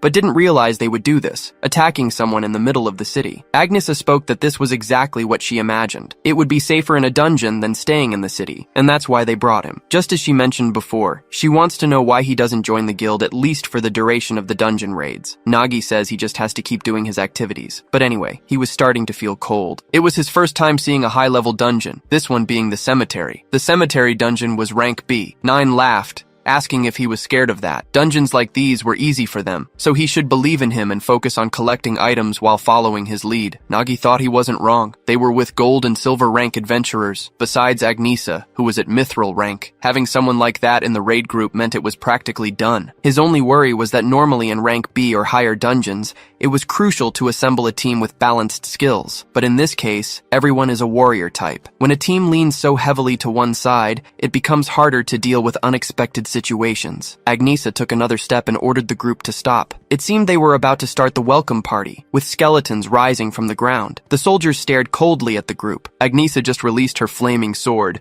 engaging it in an advancing stance. Then she warned her team that she was going to clear the path, cleaving all the skeletons with a single blow. Agnesa looked back as her fire manifested. Get ready for another cut. She takes down another horde of monsters with ease. She keeps pushing forward, unleashing a wheel of fire across the area. The skeletons are incinerated on impact, but then the horde parts ways. A giant zombie skeleton is revealed, just standing there. The monster locks eyes with the protagonist group and roars. Nagi comments that it's a genuine B-rank monster. They were facing something at this level right at the start. The zombie is gripping a massive chunk of concrete.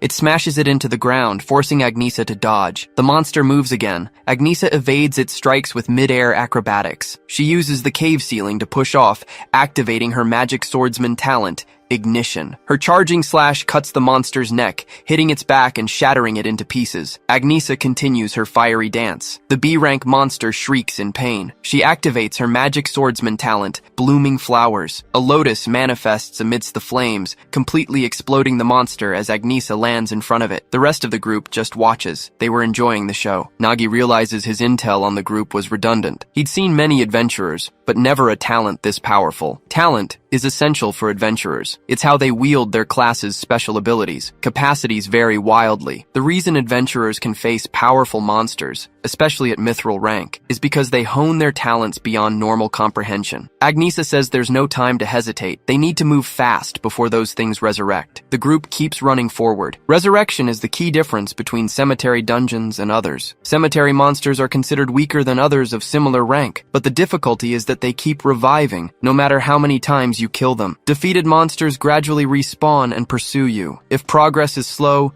you can easily get trapped on both sides. When that happens, the chances of clearing the dungeon drop drastically. That's why having a priest on the team to eradicate them permanently or using holy water is essential. The problem is, both are expensive. The monsters are closing in. Agnesa announces the zombies have caught up. Nine suggests they should have brought Pororo. There's a priest who is a permanent resident at the guild. She's a demon in disguise, always demanding gold for everything. She asked for an absurd amount to join this expedition. He wonders if the guild is so poor they can't even afford someone like her. Agnesa tells him to save the excuses for later. She'll handle the enemies in front, and Stonemung needs to delay their advance. As for Nines, his role is to stay in the back, watch, and maybe cheer for them. Nagi asks if the knight isn't going to fight. Nines tries to explain. His chosen weapon was left behind at the guild. Nagi asks if he forgot his weapon. Nines claims they left in a hurry, so accidents happen. Agnesa retorts that accidents happen a lot with him. He's always forgetting things. Stonemung adds that he remembers when Nines showed up to a dungeon without armor. Nagi says it's fine. He brought plenty of equipment. He asks what kind of sword Nines prefers. Nines says a long sword or a bastard sword, but Nines doesn't decide. He grabs the protagonist's shoulder and headbutts him, calling him an idiot. Nagi asks what he's doing. Nines tells him to listen closely. He only fights with his sword.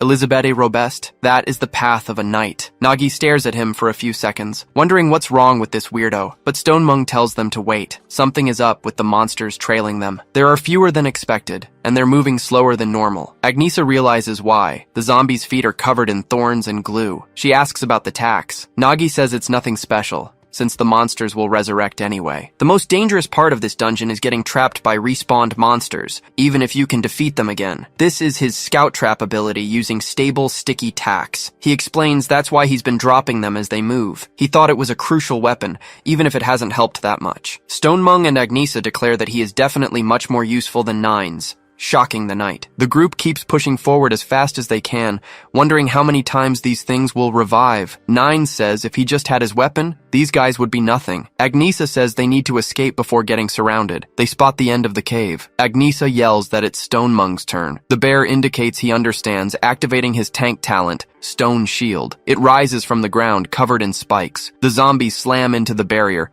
trapped by the shield's path. Stonemung says it's ready, but it won't hold for long. They need to escape quickly. They are surprised to arrive at an underground lake zone. Nines wonders what kind of dungeon blocks the path with a giant lake. Nagi points out that at least a boat has been prepared for them. Nines jokes that it's very considerate of the dungeon. Anyway, they have to move. It seems there's no choice but to use the boat. Stonemung warns the zombies will catch up soon. Nines finds it strange that this small boat can hold the weight of their armor. Agnesa retorts that since he doesn't even fight, he should swim. Nagi suggests it's better if they take them off. Mr. Nines and Mr. Stonemung should put their armor over there. Both sets of armor are left on the ground. The two warriors prepare for the boat. Agnesa watches from a distance, then gets shocked and lets out a scream. She wants to know how much Nines is planning to take off. The knight insists it reduces weight. The boat departs with the group aboard. Nines bursts out laughing, pointing out that Agnesa screamed. Even a mithril rank gets flustered, apparently. A few minutes later, he raises his hands in apology, his face bruised. He promises to wear more appropriate clothes next time. Agnesa says it wouldn't be so bad if he hadn't forgotten his weapon, since now he's completely useless. Nines argues that she knows if he had his weapon, he could clear the dungeon alone. Agnesa says that's exactly the problem. What good is his weapon if he doesn't keep it with him? Nagi thinks about this knight's path. Adventurers with this talent create a code to embody their beliefs. The code establishes an absolute rule they must follow, but in exchange,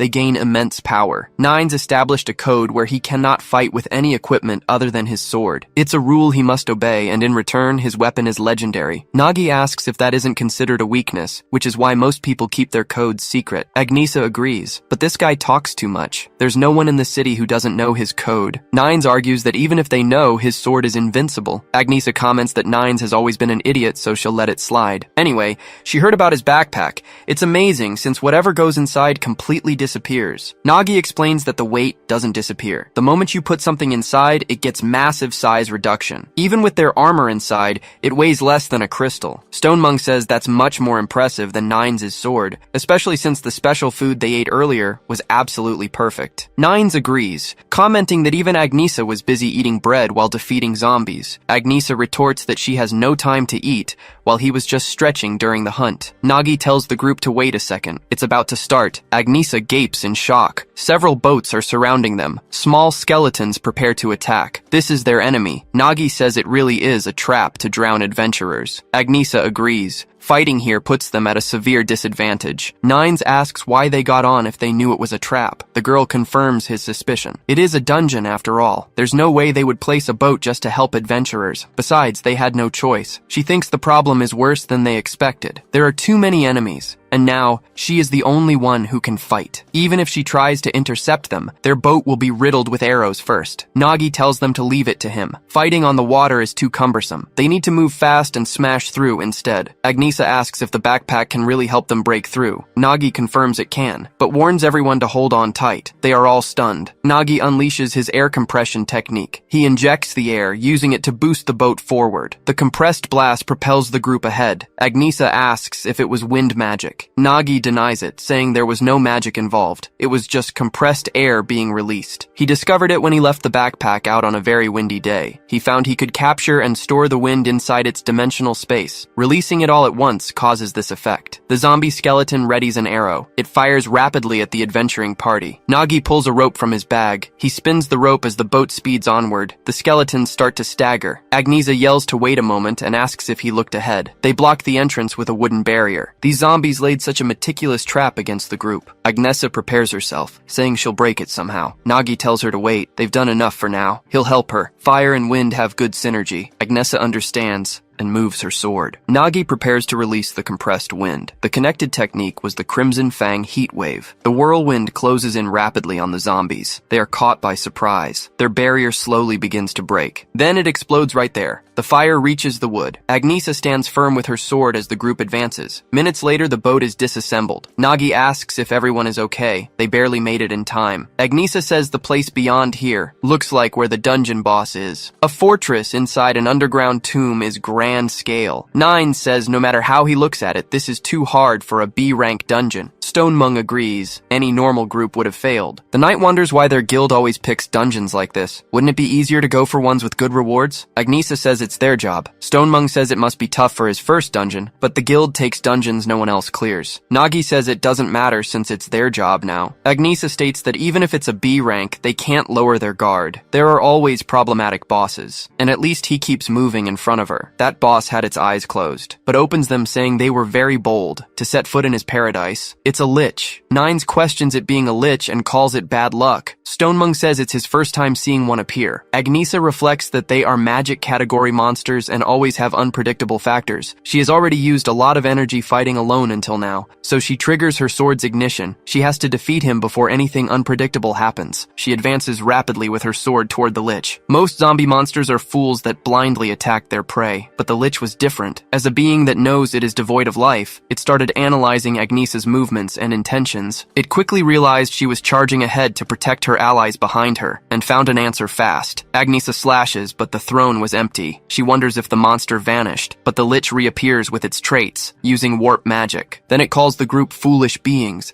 telling them to become its servants. Nagi just gets scared by the power, but Agnesa orders them out of the way, taking the brunt of the magic herself. Nagi thinks they might be facing the worst possible scenario in this dungeon. Agnesa had become their enemy via the lich's magic. Nines tells Stone to grab Nagi and run. The two question him. No matter how strong he is, he can't stop Agnesa. They need to run, but Nines just repeats it, asking what they were talking about. A knight never turns his back on the enemy, even though he has to admit this looks pretty cool, saying that no matter how strong Agnesa is, she already burned a lot of her strength. She handled the whole dungeon alone. No surprise there. At this point, he can probably handle her. Agnesa activates an even stronger ignition, charging with a blast of fire. Nines tries to hold his stance, but is completely shocked by it, screaming while retreating in fear of the blows. He wonders what the hell this was. How does she still have so much strength? Dodging the blows with extreme difficulty. Agnesa advances on him again. Nines repeats that a knight never turns his back. He gets up from the ground one more time. Only this time, he's running backward. Stonemung and Nagi had exited the castle. Both approach the coast, but Nines asks them to wait for him. Nagi questions if he wasn't going to fight her. Nines says he was joking. There's no way to stop Agnesa. Stonemung replies honestly that he didn't expect much from him since he turned into zombies many times. Nagi stops the group and tells them to look ahead. Down below, it was full of boats. The zombies had already reached land. They were completely surrounded by enemies. There are too many of them. It's bad because outside, there are zombies. And inside the fortress, they have Agnesa, who remains standing facing the group. Stonemung says he'll buy some time for them. Slamming his fist on the ground with his shielder talent, stone seals begin to rise,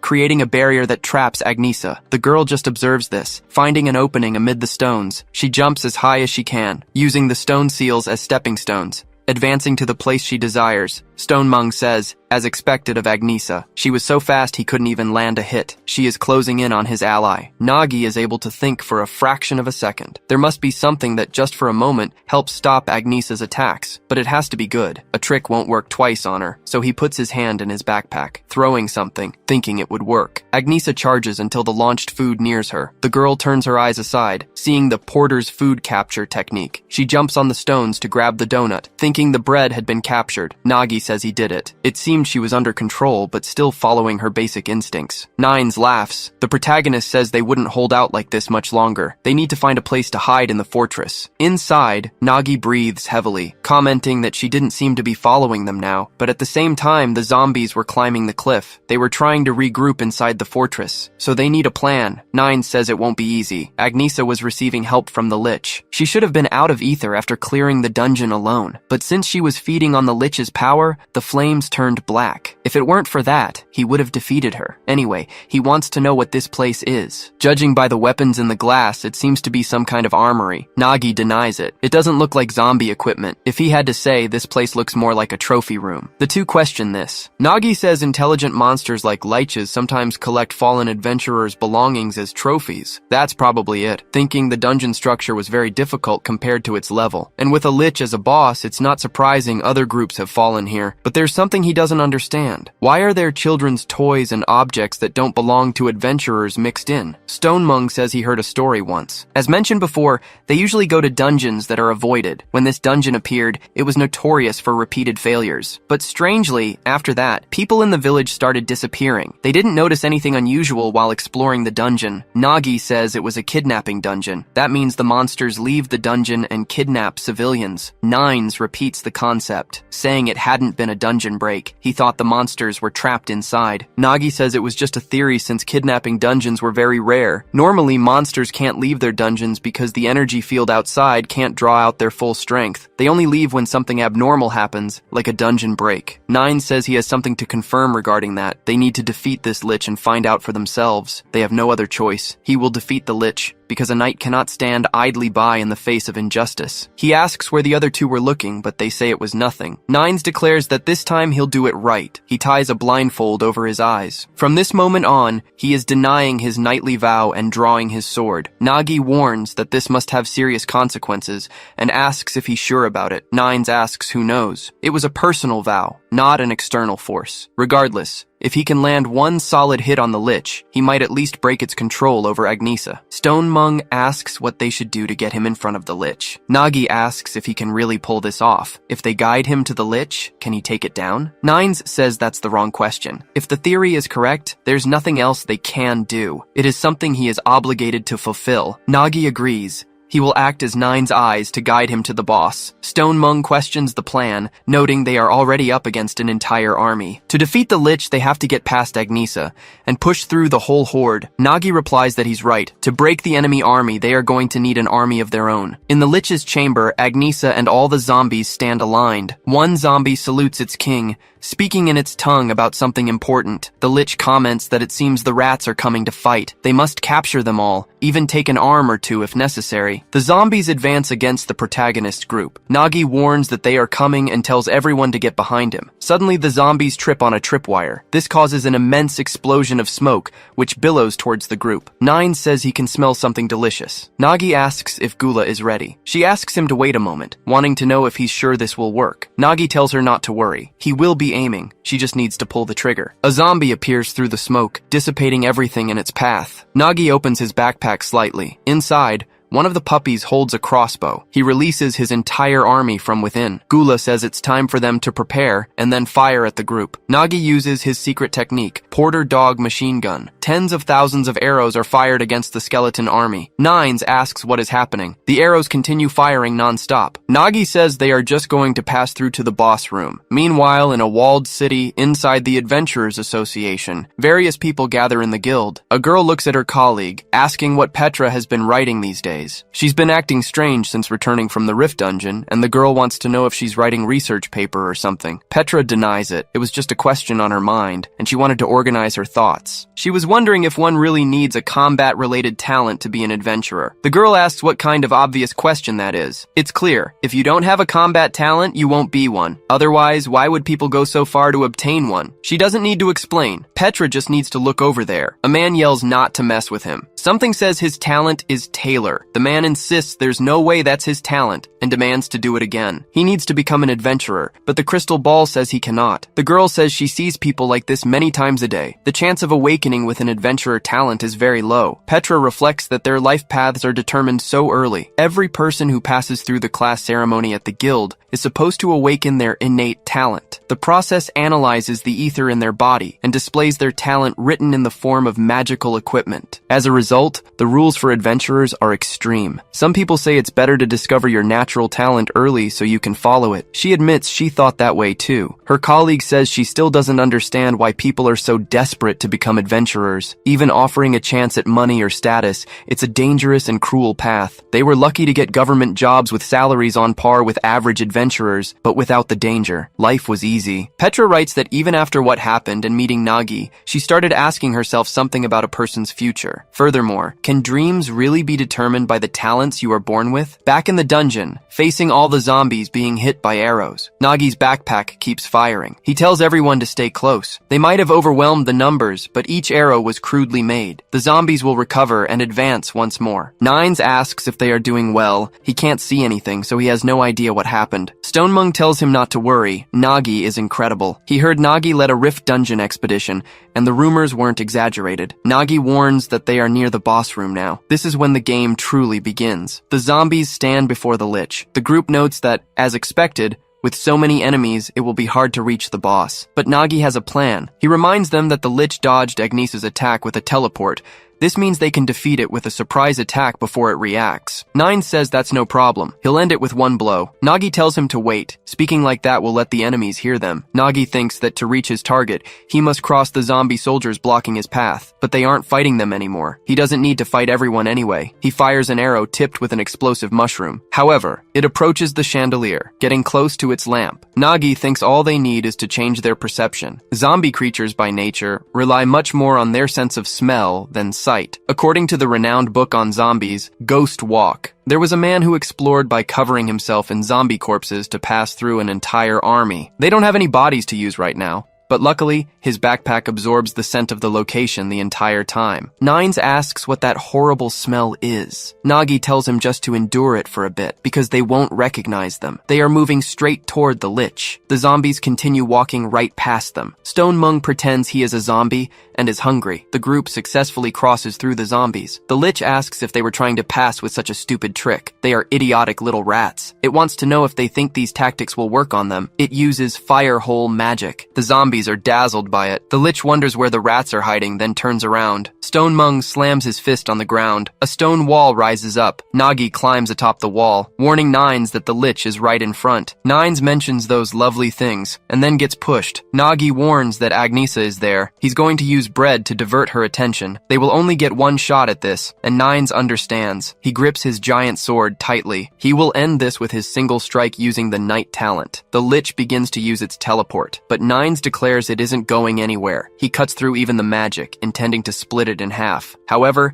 his face is struck by a shoe. Agnesa kicks the boy away. They wonder how that happened. Did Agnesa not eat the bread? There was no way that should have happened, unless Agnesa was full. Stonemung notes she has eaten a lot up until now. Nagi says it's not too late and Nines needs to try one more time. The knight begins to scream with his energy. A soul forms around him, stating that the knight broke his knightly path and brought dishonor. Therefore, it will deliver judgment, judging Nines with chains. Nagi tries to call out to his friend, telling him to dodge because the knights are coming. Stonemung said he'd hold them off for now, blocking the way with a stone wall. The zombies started climbing. Nagi climbed down the rock toward his friends. Stonemung told them he couldn't keep the wall up for even 5 more minutes. His ether was fading fast. They needed a plan. Back at the Adventurers Guild, the blue-haired girl explained that ether was the reason. Like Petra said, there are untalented people who want to be adventurers, but the decisive difference between them was ether. Only combat-related talents could accumulate and refine ether in their bodies. Low-level monsters could be handled by normal people with regular training, but against high rankers or the dungeon bosses found in everyone. Without ether, defeating them was simply impossible, so she wondered how they could ever become adventurers. Meanwhile, Nagi stood before the Lich. An explosion ripped through the area. Someone yelled to hold them back and told the protagonist to run. Nagi said he couldn't do that. Nines replied that it was an adventurer's duty. They failed the subjugation, so it was their responsibility. The Lich commented that this was pathetic. He wondered if they thought he'd let a single rat escape after sneaking into his palace. The adventurers cursed him as the magic moved, striking the group moments later. Nines and Stonemung screamed in pain. The Lich just floated there, facing them. He declared they weren't even worthy of being entertainment. They were no better than insignificant worms, unworthy of facing him directly. So, he hoped to enjoy himself another way, the sight of former comrades taking each other's lives. It was one of the most beautiful things to see. Agnesa stepped forward. The fire attack approached the protagonist. He watched it, slightly terrified. In the Adventurers Guild library, Petra was studying. She analyzed a book discussing how a talentless man could become an adventurer. Her colleague appeared, surprised to find Petra there. She wanted to know why Petra was so obsessed with this, digging through old books. She thought she'd explained clearly. Without talent and ether, you can't become an adventurer. Petra said she agreed and used to think the same way. But recently, she met someone who made her question it. She asked if Rasha knew how many dungeons porters normally participated in per year. Rasha said if they worked hard, maybe 2 or 3 times a week max. So, about 100. Petra confirmed that normally it was about 100, sometimes 150. But according to guild records, there was one porter with nearly 300 subjugations a year. Rasha asked what kind of person that could be and if they ever rested. For a porter to be that obsessed with with dungeons, they must either be completely addicted to money or harbor an absurd hatred for dungeons. Nagi defended against Agnisa's strike with his sword. The fire attack closed in. The sword began to fragment from the heat, snapping in two with Nagi's deflection. He thought that if he was going to face her, he couldn't let a single strike through. It was more than just the difference in equipment quality. There was a real difference between Agnesa and him. He made another defense. Another of Nagi's swords broke, so he pulled a shield from his pack. He stood firm. He thought that he only had one advantage. When adventurers are clearing a dungeon, the porter has nothing to do. The only thing they can do is watch the adventurers fight, and that's what he knew, from Agnesa's swordsmanship to her habits. Every strike of hers began with an ignition at the sheath, followed by her sword technique. But even knowing that, the attack happened in an instant. Just reacting wasn't enough. Agnesa prepared an attack, raising her weapon above her head. Nagi reflected that the time between hits was 2 milliseconds. If he waited to see the movement before dodging, it would be too late. He dodged 2 of her strikes. He knew he had to nail his next move, anticipate the flow of her swordsmanship, and move before she attacked. Even so, she was faster than he expected. He needed to act in at least half that time. He wondered if this was the limit of his reaction speed. Nagi reflected that with this sense, he should be grateful to Durakan. After taking a hit from him, he had felt the speed of a mithril rank strike, but that was absolutely everything he had. If he stayed defensive, the situation wouldn't change. There were only 2 ways to break this stalemate. One was to defeat the Lich casting the domination spell. The other was to land a powerful blow on Agnesa and snap her out of it. Now the latter was his only option, even if he could land just a single hit on her. First the axe, since normal swords broke the moment they made contact, but if it was an axe like this, it would be rejected or invalidated, broken and thrown aside. Nagi realized the weapon didn't matter. Against the flame-infused Agnesa, it was sliced like tofu. He wondered about the spear. Maybe he could take advantage of its reach. However, the flames moved again. That attack was rejected and invalidated once more. The protagonist reflected that against magic that breathed like a dragon's blast, reach was meaningless. All that remained was to keep trying until something worked. He yelled for Gula to dump all the equipment from the backpack. All his weapons were thrown high into the air. Nagi advanced, meanwhile, holding 2 swords. He moved his fists at incredible speed, deflecting another strike from Agnesa. The sword broke again. Nagi stopped behind her, grabbing a long sword stuck in the ground. He deflected another blow with extreme ease. However, the wheel of fire moved. Even though he could move, some of his weapons were snapped in half. Nagi moved quickly with a dagger in hand, striking her sword once more. Little by little, the fire weapon began to break. Nagi realized her equipment was also sustaining heavy damage from the temperature. He just had to hold on a little longer. Nagi grabbed 2 more swords.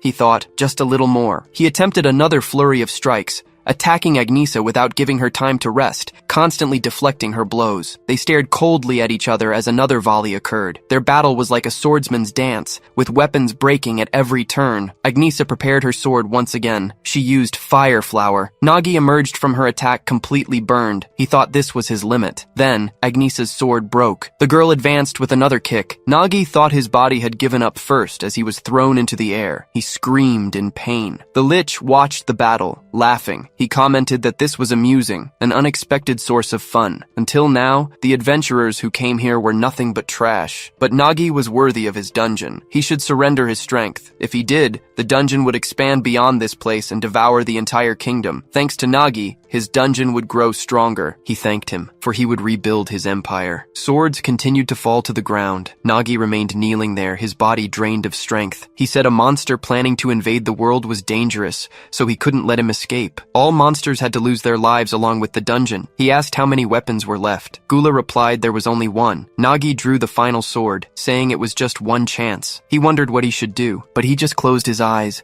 thinking there was no other way. Facing extreme crisis, Nagi lost consciousness for a brief moment. In a dreamlike state, he returned to the reason for his dungeon obsession. On the day he lost everything, Nagi made a vow to destroy the dungeons, but it wasn't something a mere porter could do. A man had told him to give up, yet looking at him it didn't seem like he would give up. As he knew, someone without talent couldn't become an adventurer. But there was one thing he knew for sure. Adventurers exist to defeat monsters. So, he questioned what happens if someone strong enough to defeat an adventurer appears. It wouldn't be easy, but it wasn't impossible. If he trained for a while, there might be a way. For him to master the technique of a single sword, learning a little of everything would never get him to an adventurer's level. Instead, he would improve just one thing, a sword strike containing all his power. If he could maintain that, his single blow would be capable of reaching the level of an adventurer. From then on, Nagi trained endlessly in a strike that held all his strength. No matter how hard he trained, nothing ever changed. It was like facing an insurmountable wall he'd never cross. Yet, he never stopped training. Maybe that was why. Even while unconscious, his body reacted on instinct, a posture honed by years of practice. It all started with the sword leaving its sheath. Nagi didn't have a sheath, so he used his backpack instead. The Lich screams for them to rejoice,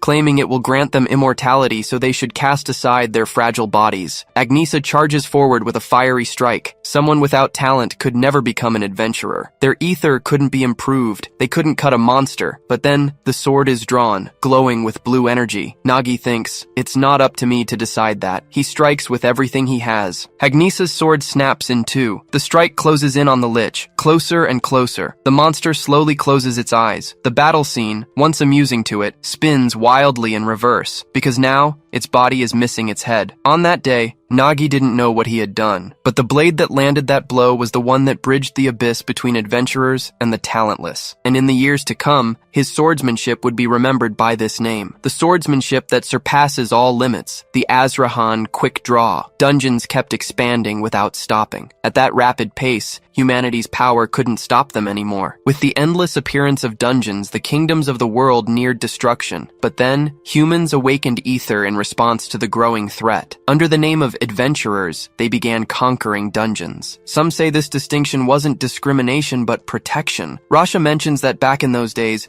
there were people who couldn't accept reality and entered dungeons to hunt without the talent of an adventurer. You wonder what she thinks happened. They all lost their lives. Remembering that, separating people by talent might seem cruel, but it was a system designed to protect those who couldn't become adventurers. Petra thinks that was true, but perhaps it wasn't the most logical or real perspective. But on the day the dungeon break occurred in the rift, when Agnesa arrived at the scene, she saw the way Nagi looked at her. It was as if his eyes were saying that he too wanted to be an adventurer. So, hoping that talent wasn't the only thing defining adventurers, she leaves those words behind. Back at the Lich's fortress, Agnesa wakes up, wondering how Nagi managed that with a single blow. The protagonist says it's not over yet, and this thing is still alive. The Lich screams that he's a bastard for daring to lay a hand on its body. Liches are quite troublesome monsters. Besides being magical, they possess absurdly persistent life force thanks to their life vessel. Unless they are broken, they can revive endlessly. Nagi thinks he needs to move his sword again, but his body feels the impact of the pain. He collapses to the ground, thinking his body won't move anymore. Agnesa shouts for Nagi to rest. She'll correct her error. The Lich prepares another spell, telling the human to come. Agnesa dodges the attacks with ease. She thinks there are two ways to end a Lich. One was to find and destroy its life source, or continue attacking until its life force is exhausted. The Lich screams that the attacks were useless because it is immortal. Agnesa approaches, questioning if that was it, because it flooded its body with mana for control, but that was no different than exposing its own weaknesses. Through the flow of mana, she was able to see its life source, seeing that it was the throne. The Lich yells for that crazy woman not to attack, but Agnesa prepares her ignition mid-air. She charges and cuts the throne in half. The Lich is left slack-jawed at the sight, but it begins to be destroyed. It denies it, its dream being shattered so suddenly. Agnesa keeps moving her sword forward, facing the throne. She questions if Nagi is okay and what sword technique that had been. The protagonist sits on the floor asking who knows about that. He has no idea. He just thought he needed to stop her somehow, and things just worked out like that. Either way, he was just happy everything ended thanks to Agnesa. The girl says he doesn't have to be proud of that. He just brought injuries to everyone. Thinking that even under the Lich's control,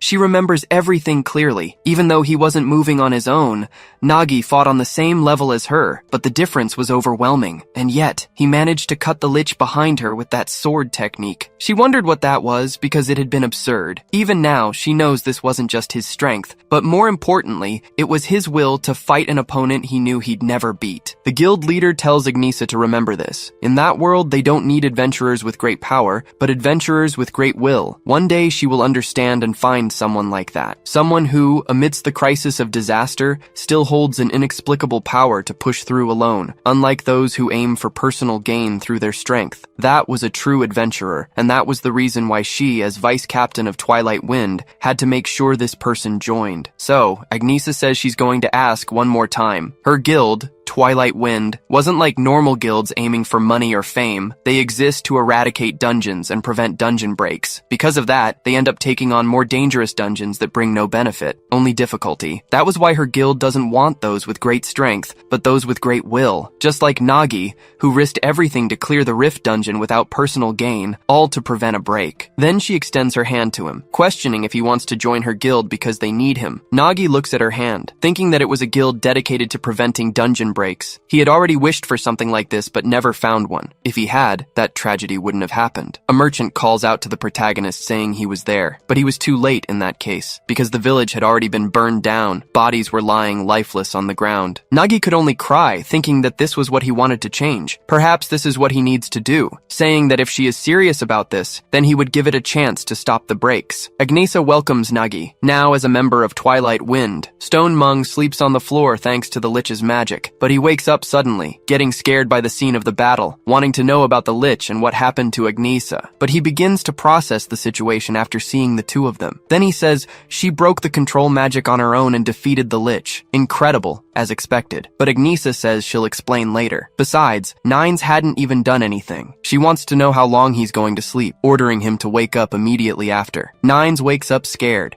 and calls for his vice leader, but he tells her to wait and grabs her, giving her a headbutt because he was going to release her from the control of the magic now. He questions if Nagi saw that because he saved Agnesa and didn't even need his sword to shine. Agnesa gets even more irritated, saying that she really is going to take this bastard's life. Nines questions what was wrong, and in this way, they cleared the cemetery dungeon and the gate was closed. Nines says he was the one who went through that hell, and Agnesa says the dungeon is over. But their work isn't yet. The items recovered from the cemetery dungeon. Normally, the association sends people to return them to their owners. But since the dungeon was far away, the chance of that happening was low, so they did it themselves. In a bed, a woman puts a pot on the fire, preparing a stew that looked delicious. The mother prepares the food with dedication, placing it inside a bowl. She and her husband sit down to eat with a bowl of food at their side, but that one had no owner for now. Nagi knocks on their door. Both are surprised to have a visitor at this hour, but the protagonist was holding the teddy bear. The mother starts to cry at that, kneeling on the floor for having lost her daughter. This was certainly more difficult than cleaning the dungeon, but it was still something that must be done. The group comments that they returned the belongings that belonged to the villagers. The association would be able to track the owners of the adventurers who wore guild necklaces.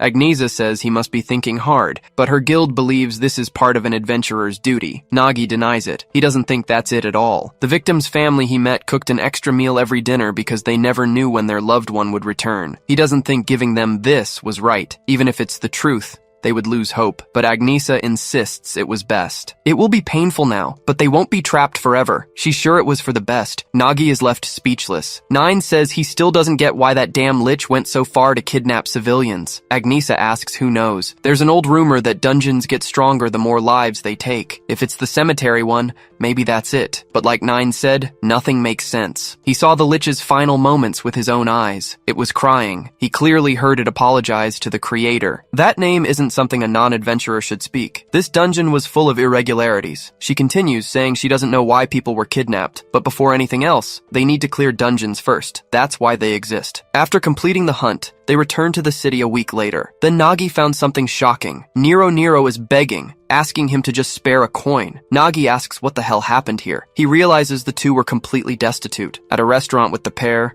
Nero eats while yelling about the food. Deshtar does the same with his bread. Nagi tells them they'll choke at that pace and to eat slowly. If he understood their story correctly, basically, while he was away for a week in the cemetery dungeon, these two were throwing a tantrum, yelling at Anne to let them join because they invited their leader too. They claimed to be genius adventurers, and that she'd regret not letting them in. Anne reflects that these two were annoying, and hours had already passed. She tells them that from what she heard, he wasn't even their real leader, and they were tricked. She realizes reasoning isn't working because they won't listen. But wait, there was a method that might work. She says in that case she'll give them an entrance test. The two say they'll pass no matter what. Anne asks if that's so. Their entrance test was to gather 5,000 gold. They were broke, but they tried. Nero says even combined they don't have 500 gold. Deshtar comments the only tasks they can take are pest control, paying 30 gold. At this rate, they'd never join and would get fired, until a strange man approaches, asking if they need money and if they dreamed of getting rich quick. He said to put money in to earn more now, or they'd miss a rare opportunity. The two say this was the method. They didn't know it was the fastest way to get money. The man says it's starting, and calls them losers. Nero and Deshtar question this. It was also the fastest way to lose money, ending up with nothing. Nagi summarizes, they gambled everything away and starved for days. Deshtar says the leader saved their lives. The protagonist reflects that he knew adventurers were stubborn, but these guys are idiots. The entrance test was basically an excuse to extort them. Deshtar says he heard Vice Leader Agnisa personally invited him, but he rejected it. Nagi tells them he actually ended up joining in the end. The blonde gets surprised and tells him to ask them to let them join too. But wait a second, this was their test. If they don't pass with their own strength, it's meaningless. But he thinks along with Nero. They say it's still a lot of gold and they want his help. Nagi wonders what to do. All his weapons broke in the dungeon,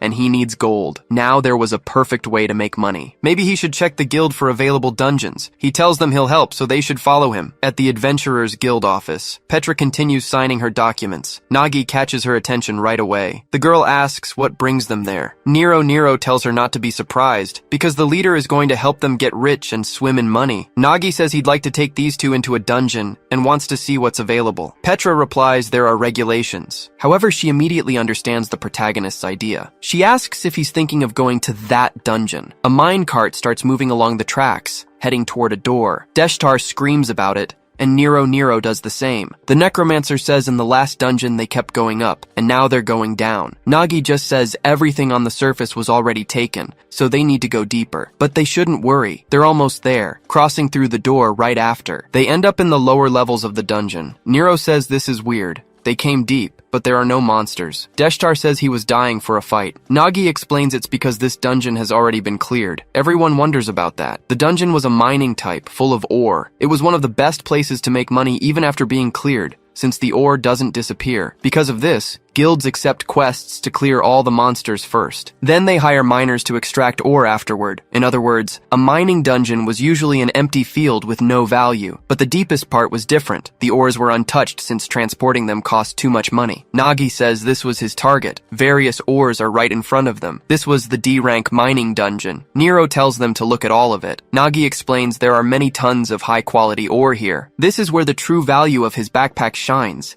It can solve the entire transportation problem. Saying that now that they understand, they need to get to work. He pulls out a pickaxe. The two are terrified by this. A few minutes later, the group starts working. Deshtar asks why every time they enter a dungeon they end up like this. Nero says he wants to fight some monsters. The protagonist wipes the sweat from his brow. He says he used to do this kind of work all the time, but he thinks it's been a while since he got exhausted in just a few hours. Besides that, he thinks that, as expected, the sword technique had been too much for him. His body still wasn't fully recovered. He wonders what that was. It felt like he put every piece of himself into one strike, a sword technique that rivals an adventurer's talent. If he can really do that on his own, Gula appears from the backpack and calls the protagonist. The protagonist says she must have smelled the ores and came out. If she looks around, she'll find plenty of stones and mana to eat as much as she wants, but Gula denies it. Suddenly, the puppies start pushing her. Gula says these kids wanted to help him. She puts a miner's hat on her head, telling them to get all the ore off the ground. The puppies start mining and carrying ore. They split into two groups with their own tasks. Nagi comments that these guys are good. It makes sense. Dogs have solid coordination, thinking they asked for 10% of everything, but they were still efficient, and he was fine with that. Besides, he says things seem to be going well. Then he calls Van and Nero so they can eat, but notices something strange has happened. Nagi committed a critical error. There were certain taboos and jinxes one should never trigger inside a dungeon, like saying the dungeon is empty or easy. The moment those words are spoken, the difficulty spikes, and Nagi forgot something important. Van and Nero are idiots. Deshtar says at this pace, they'll be trapped for weeks just gathering ore. The most terrifying thing about idiots is when they start thinking, asking themselves if it wouldn't be easier to just smash everything. No adventurer could ever do that,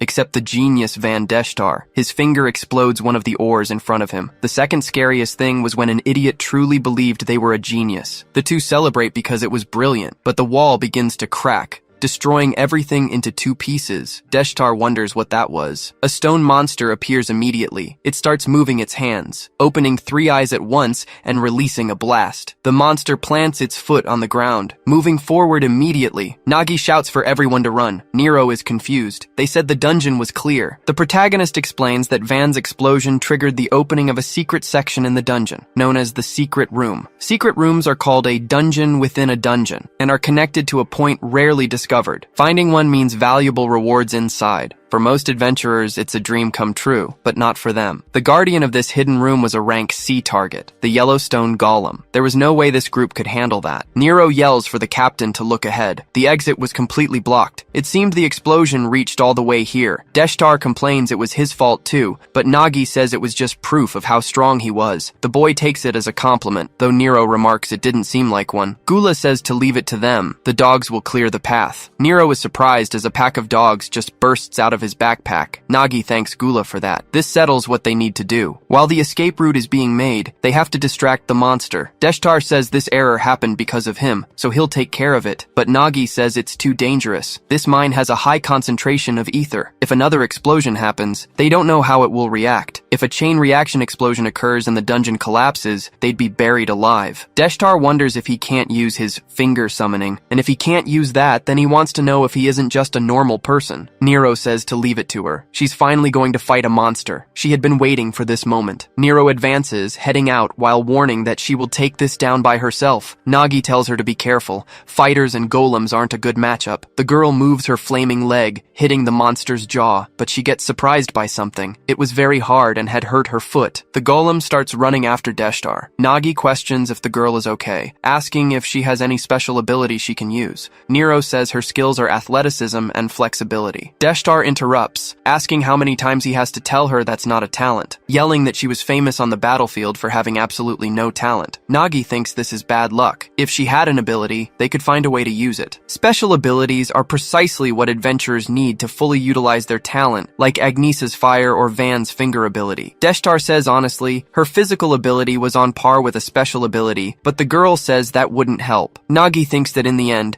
the only thing he can do is the sword technique from before. The only weapon he has now was that thing he got in the graveyard dungeon. The group is surprised to see the relic. Nines says even if it's not super valuable, it seemed useful, and Stonemung wonders what to do. The knight questions if he can have it because he liked the design and it was pretty. Agnesa says she's going to be clear, because a certain useless person who did nothing throughout the dungeon was trying to take the relic. Stonemung says he couldn't even use the weapon. Agnesa speaks up. If everyone is okay with it, she would like to give this relic to Nagi. His equipment suffered a lot of damage in this fight after all. The protagonist thinks that even being a low-level relic, they are meant to be useful for adventurers. Being the Blade of the Dead, it was on a completely different level than the store-bought weapons he was using. If he combines the relic's power with the sword, then he could cut a golem. The problem was the preparation time. The technique requires focus and a lot of time. So he tells Nero and Van to hold on a little because there is a way to take it down. Nero says to leave it to her. Even she can handle this. Nagi shouts to be careful because if they take a hit, they'd be wounded. The girl advances toward the golem. She thinks she doesn't have the attack power to break through the golem's defenses, but the monster tries a palm attack. Nero dodges, jumping off its hand and starts to climb, speaking that when it comes to running, she's the best. The monster tries to attack her again, approaching with its palm, but she just looks back. Nagi draws the sword, thinking everything starts with the unsheathing, but nothing happens. Nero descends from atop the monster, performing a few more acrobatics in the air until reaching the ground. The monster looks at her kinda weird, following the girl's movements. Nero says if she couldn't do this, she couldn't be an adventurer. Deshtar watches this from afar, talking about his friend. She was getting impatient again,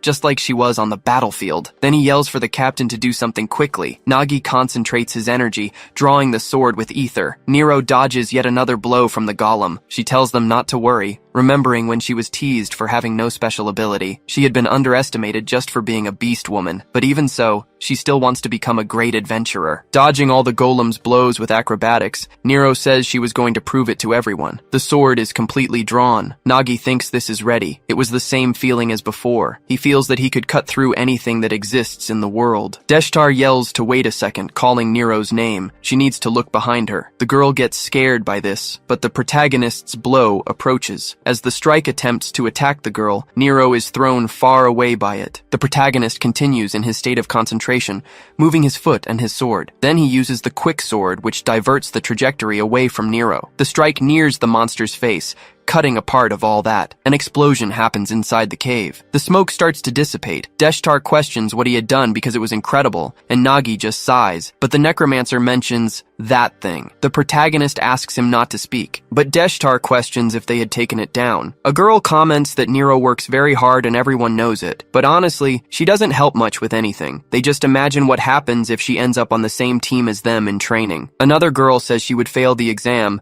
since she was the only one there who didn't have a special ability. Seriously, they asked themselves what a beast woman was doing trying to become an adventurer. She only ran errands for them. Besides that, she's a black cat and brings bad luck. Nero sighs, panting after the battle. Deshtar questions if she was okay, and the girl confirms, but she wants to know what that was just now, and if the captain really defeated the golem. Nagi speaks that he wasn't able to. At the last moment, he lost focus. Amidst the smoke, the golem emerges with an immense wound on its shoulder. Nagi says he must have missed. The golem looks at the group. Deshtar says she flew into the captain's field of vision and blocked his aim. Nero wonders if it was all her fault, crying over it while Deshtar says this doesn't seem like her. Nagi stands up speaking that it wasn't her fault and he was the one who committed the error. His technique was still incomplete, and that was the reason. Thinking that if he had mastered his swordsmanship technique, he could have landed the blow without hitting Nero. But with his current condition, that wasn't something he can do properly. His body reacts to it, and half of him felt broken. The golem tries another blow, approaching while using a burst of fire. The group says that thing looks furious. Nagi says first they need to, but the golem's stones interrupt his phrase. They fly toward the group. This was the stone breath. The group starts to fall through the floor, falling into a corner much deeper underground. The golem remains standing together with the stone. Nagi crawls out from under a rock, asking if everyone was okay. Van says he was more or less okay, but wants to know what they should do. The golem moves its hand, approaching Van and Deshtar very quickly. The necromancer just screams in fear. Nero yells that it shouldn't dare touch her group,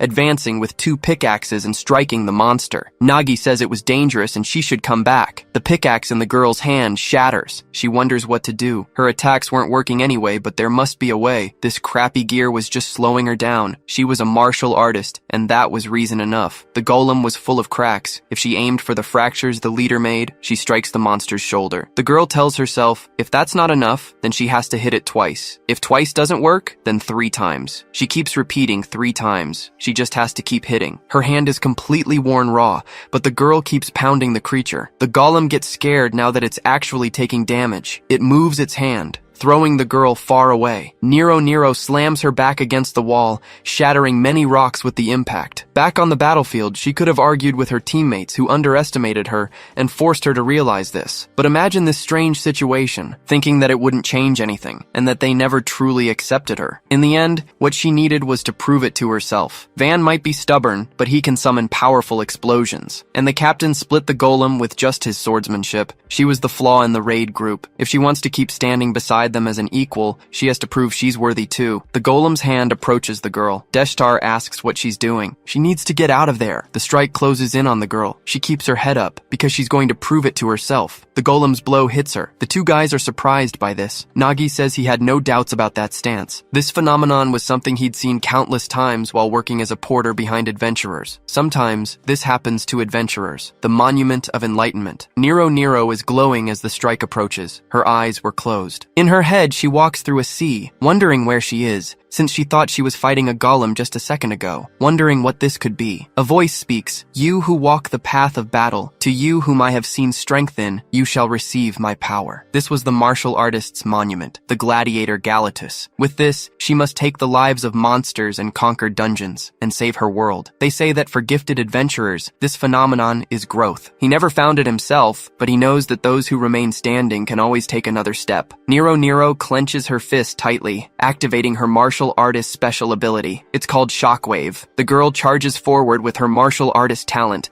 striking the golem's head and destroying it quickly. The monster is surprised by all of this. Its chest has 4 holes caused by Nero's shockwave, the neon punch. The golem starts roaring as it falls. The 2 team members are impressed by this. That golem finally disintegrates. Nero looks excitedly at her fists and says she got super strong. Special abilities were talents adventurers are born with, continuing to grow according to their class. This guarantees physical and agility improvements. But great growth comes from the Monument of Enlightenment, which appears when a significant event occurs, granting unique powers. For example, Stone Mung gained the Elder's Wisdom. Because of that, he gained a Stone Mage ability that allows him to use defensive spells. But if he had acquired a nature magic spell, he could use wood spells instead. In this way, special abilities share the same talent pool. The little dogs finish clearing the rocks. Nero tells them to move aside because she's going to break this. She squeezes her fist with energy. She activates her shockwave talent using the Neon Fist advance. The little dogs are impressed, and Nero says her ability was really amazing. But suddenly the rebound hits her. She comments that her head is suddenly spinning. Nagi tells her to stay calm. It's a symptom of exhausting ether, and happens when you use too much. Ether is the energy that allows adventurers to use their talents. Getting exhausted after using the ability twice means it was very strong. Nero asks if Van heard that, because her special ability is awesome. But then she gets completely shocked. Van Deshtar wonders what that thing in his hand is,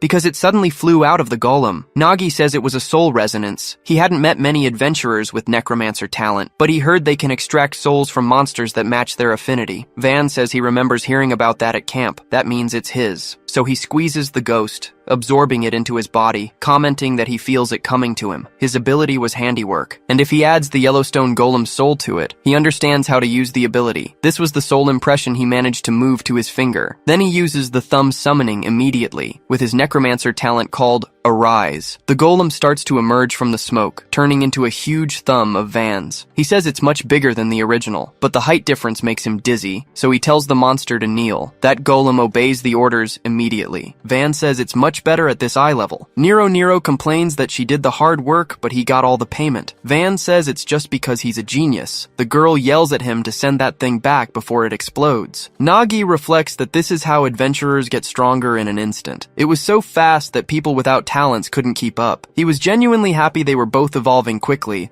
since the world needs more powerful adventurers to clear dungeons. Then he tells them to calm down, because they've already taken down the Guardian, so all that's left is to check the hidden room, lighting a candle while telling everyone to stay alert. Even though they defeated the Guardian, no one knows what might be inside. If the reward is good, they don't need to mine and could easily reach their gold goal. Van says he wants something high value because he wants to join the guild soon. Nero agrees, since they were only saving money from mining. Nagi says those two seem close, wanting to join the guild together. Most people split up after training. He wonders how they ended up like this. Van says he doesn't remember, and wonders when they started hanging out. Nero repeats the moment they became friends. It had been when she was behind the door and someone called them brats, because they should stop talking shit there, since that doesn't work together with the future genius adventurer like him. And everyone gets scared because his clones were close to exploding. Nero says there's no need to even ask about that, since it was natural for the top two in the training center to team up. Van says that's how it was, and agrees. Then Nero says that now that they have special abilities,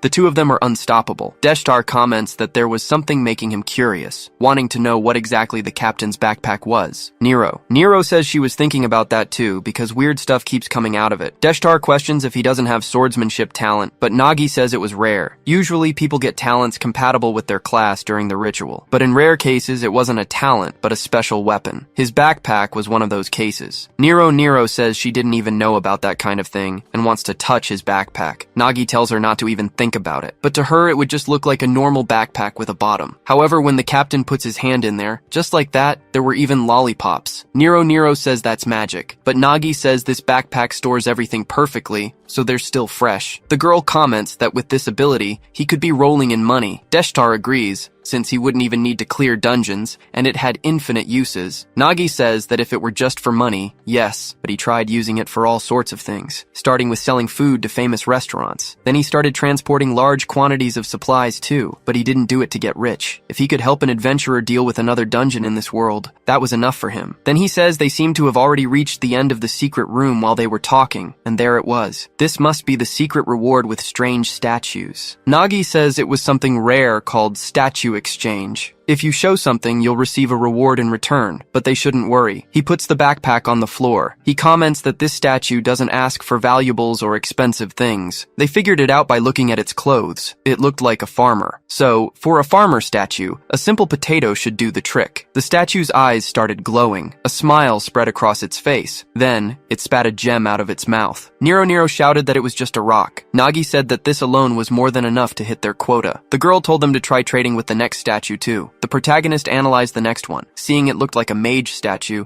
He figured he needed mage-related things. He wondered if a magic stone or something similar would work, but the monster just stared with red eyes, enraged that he failed its test. Nagi stated he'd failed. He didn't think something like this would happen. The two wondered if they only got one chance. The water here felt dank and disgusting. Nagi said that was his weakness solution, and they really needed to be careful with the last statue. It was a zombie statue. They said it was their last test, so they'd better not mess up. They needed to win here. If it was a zombie, it must want human flesh or blood. Van wondered if he should offer his finger or something. Nagi told him to wait. He had something that might fit. Maybe bones grabbed from the cemetery dungeon or fresh meat. But, hold on a second. A zombie used to be human. Maybe it wanted something different. He thought it might be similar to the farmer. That meant maybe what it wanted was a golden apple. The two wondered if the captain was joking. They were done for. But Nagi told them to calm down. It was a gamble, but this apple was from a southern region and held purification energy and divine power. If he was right, maybe what the zombie wanted was to be healed. A drop from the apple began to trickle down, falling onto the zombie's hand. It started to shine,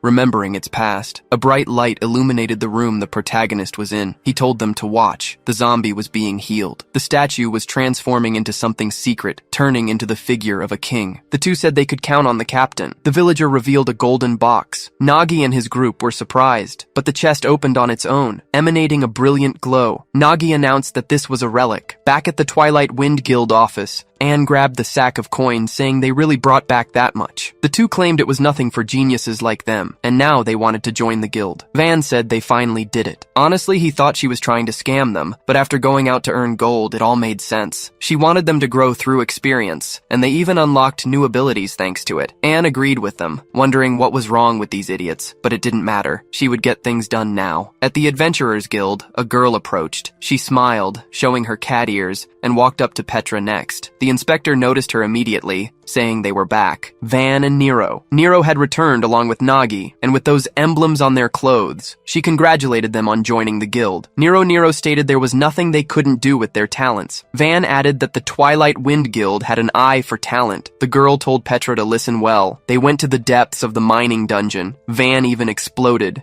and a golem appeared. They defeated it, and now they wanted to trade something valuable. Petra said that was impressive. Nagi changed the subject, saying the reason they were there was because of an item. He wanted to know if the appraiser was available. Nero agreed, and the protagonist stepped in front of her. Showing the martial artist relic, Petra asked if they found this in the mining dungeon. Their luck was incredible to have found a secret room. Petra could do a basic evaluation. Van said they should just sell it now, but Nero refused. Since this was the first relic they got from a hunt, they couldn't sell something so valuable. Back in the dungeon, Van yelled about finding a relic. He wondered about all this, wanting to know what it was. Nero questioned if it was better than emeralds. Nagi wondered if these idiots really didn't know anything. He explained that relics are special equipment used by adventurers. They are more valuable than normal items, and this one was identified as a martial artist relic. Given that Nero awakened her special ability in this dungeon and found the martial artist relic, it seemed like fate. He wanted to know if Van was thinking the same thing he was. Deshtar said they were on the same page. Nagi said it was a gift for Nero for unlocking her ability,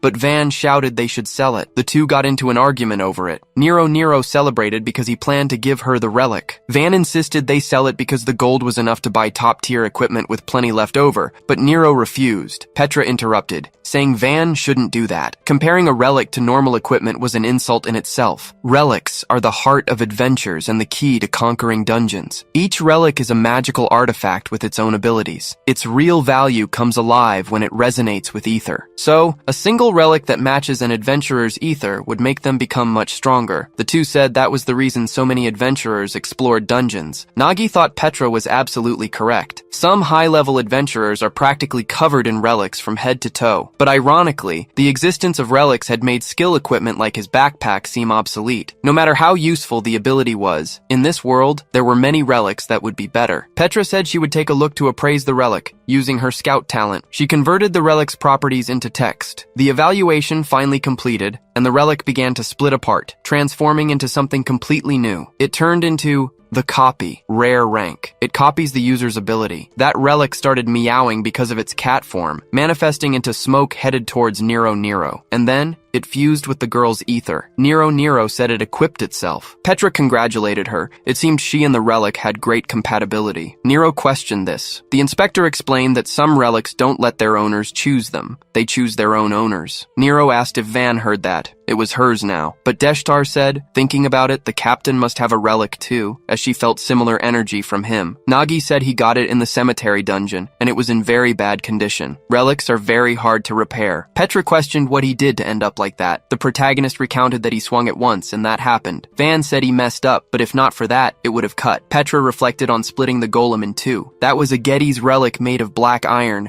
and he swung the sword once and left it in that state. The more she learned about him, the more impressed she became. Even without talent, Nagi continued advancing, while she didn't. The protagonist apologized for coming there just to chat. They had a meeting, so they needed to return to the guild first. Rasha noticed Petra's expression, analyzing it for a few seconds with curiosity. Back at the Twilight Wind Guild office, red ink spread, marking an X. Agnesa said that made the 30th dungeon that had a recent break. It was forming a single line, and these breaks were happening in a pattern. It was too coincidental. Each of these dungeons was directly connected to the Dawn Guild. If this pattern continued, the next dungeon that would break was right there. They needed to go ahead to prevent the break. A direct confrontation with the Dawn Guild was going to happen. The master of that guild warned them not to allow failures or interference. Starting from the rift that V personally interfered with, the cemetery dungeon, which was certainly going to experience a break, they had been interrupted many times. That was the exact reason why, no matter what happened, they must ensure the dungeon break, even if it meant eliminating everything in their path. But Need questioned what the commander was worried about, since Y was already in that dungeon. As long as something was in that woman's interest,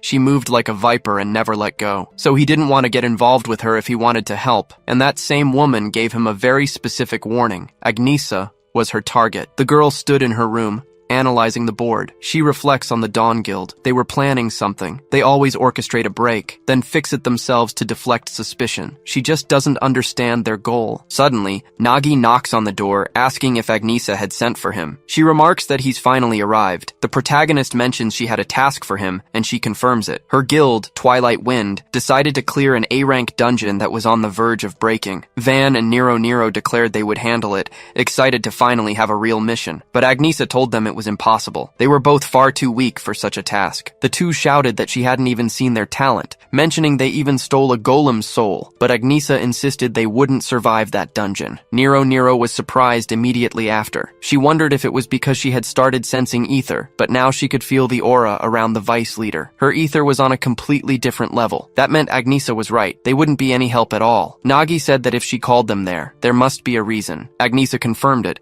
explaining that Nines' group and he were planning to clear the dungeon. She wanted to know if he realized that this dungeon suited the protagonist perfectly. It was located in the Northwest Canyon region, a massive underground labyrinth with a pit, also known as the Ant Nest Dungeon. Nagi, Nero, and Van were going to clear this dungeon. It would be their first mission as members of Twilight Wind. And for this dungeon invasion, Nagi would be the group leader. The protagonist questioned this. After all, he was just a porter. But Agnesa asked if he didn't know. When she recruited him for Twilight Wind, it wasn't as a porter, but as an adventurer. So for this mission, she wants him to assume command and lead the dungeon clear. And thus, Nagi's first mission as a group leader began, but ahead of them lay unexpected challenges. They were beyond anything he could ever imagine. Ants kept marching forward, chasing the running adventurer. Suddenly he looked back and was struck in the chest by a stinger. The ants kept approaching. The adventurer wondered how this could be a C-rank dungeon. It should have been at least rank B or rank A, especially that giant ant, wondering what the hell that thing was. Because of it, all his companions had lost their lives. A woman said she had been waiting for this. Sitting on a broom, she called Agnesa's name. Later, in the guild office, Nagi placed bread on the table, commenting that making him a group leader so suddenly was overwhelming. He wondered if it shouldn't be at least a gold rank, but Agnesa said it was fine since the request was made under her guild's name. She had already signed off on it anyway. But Nagi remarked that even if it was a C-rank dungeon, they would fail if it were just the three of them. Agnesa told him not to worry about that. He already knew that Ant Nest dungeons were usually tackled jointly with other guilds, so he would have other raid teams. He didn't need to worry about failing. Besides, he had already led the Rift dungeon, and honestly, he had led the cemetery one too. Nagi was someone she chose personally. so he should trust himself. And there was one more thing. Someone in the ant nest would be his perfect support. He's a bit harsh sometimes, but he would be a great help. Nagi said he understood, but in that dungeon, they needed something major. Agnesa commented that they must be thinking the same thing. They both spoke about a scout at the same time. The ant nest dungeon was a constantly changing labyrinth, so a scout was essential to guide their path, not forgetting the clearing aspect. Agnesa said exactly. She was trying to find one, but even as mercenaries, no one wanted to go. At the Adventurers Guild, Petra apologized to some adventurers until she recognized them. Ring was a silver rank scout. She commented that they hadn't seen each other since training school, and Petra mentioned hearing she had joined a guild, but Ring told her to wait. Petra was speaking too casually. Even if they were friends in training school, Petra was still a white level. Meanwhile, Ring was a silver level adventurer, unlike her. Petra might have had good grades before, but in the end it didn't make her an adventurer, so she should know her place first. Petra agreed and apologized to the adventurer. She didn't mean to offend her. Ring said she was sure she'd see her around, hoping that after some jobs she might pass the time. Rasha asked who those people were, and Petra replied they were school colleagues. It was because of the stereotype that scouts who became inspectors were a waste of talent. A scout's talent is used to lead a group on the front lines during dungeon exploration. Outside of dungeons, they are used in many other ways. Sometimes they choose to become inspectors instead of adventurers. But the truth was, inspectors are viewed as failures who gave up on their talent or spirit to become adventurers. Rasha said she was the perfect example. She thought she had adventurer talent, but she lacked the skills or mindset to be a scout, so she became an inspector. But Petra wasn't like her. Petra could become an adventurer. That was why everyone was shocked when she said she would become an inspector. Petra replied it was because of her grandfather, who was completely against her becoming an adventurer. Rasha said he was a very strict guy. Petra denied it. He had been crying, begging her not to. But her friend questioned if that was really her decision. She wanted to know what Petra really wanted. She read the paper Petra had been working on recently. It seemed more like a diary than a thesis. She started reciting about the way Nagi looked at Lady Agnesa. Rasha said she thought the same way, the way she looked after returning from the Rift dungeon with the porter, Nagi, and how she looked when she heard they were going to the mining dungeon. It seemed like she was screaming that she also wanted to become an adventurer. Petra ran towards a room, walking through the hallways as she thought. She said Rasha was right. The truth was, she always wanted to be an adventurer, so she got stuck in the training center without her grandfather knowing. When he eventually found out and cried, she realized something. More than her dream of becoming an adventurer, Petra wanted to be a good granddaughter who could take care of him. She knew he went through hard times after her parents lost their lives, and all she has is the dream she hadn't given up on, or something like that. Rasha analyzed it, calling Petra's name and asking if she was some kind of idiot. The girl questioned this, not understanding anything. Rasha said maybe now her grandfather wanted her to have a safe life, but what he really wanted was for her to be happy doing what she loved. Petra said she really did it, wondering if it was okay, and if she could really go with what Rasha had said. Then she knocked on the office door a few times, announcing she was there for the adventurer exam. She wants to change careers from inspector to adventurer. A butler said there was enough time for a cup of coffee to get cold, but he wasn't sure if it would be worth anything since she had done very well as an inspector, and it would be better to continue on that path. Petra said her friend recommended taking the exam, which luckily was today, but the butler disagreed. The correct phrase would be unfortunately, since he was the examiner this time. So he should introduce himself as Mr. Pachi. She probably knew him better as the adventurer killer. Petra thought she had heard of him. He doesn't literally take adventurers' lives, but his exams are notoriously strict. Most fail, and those who pass have low ranks. Pachi said he didn't need to test her. People like her trying to change careers show up every year, but the chance was less than 5%.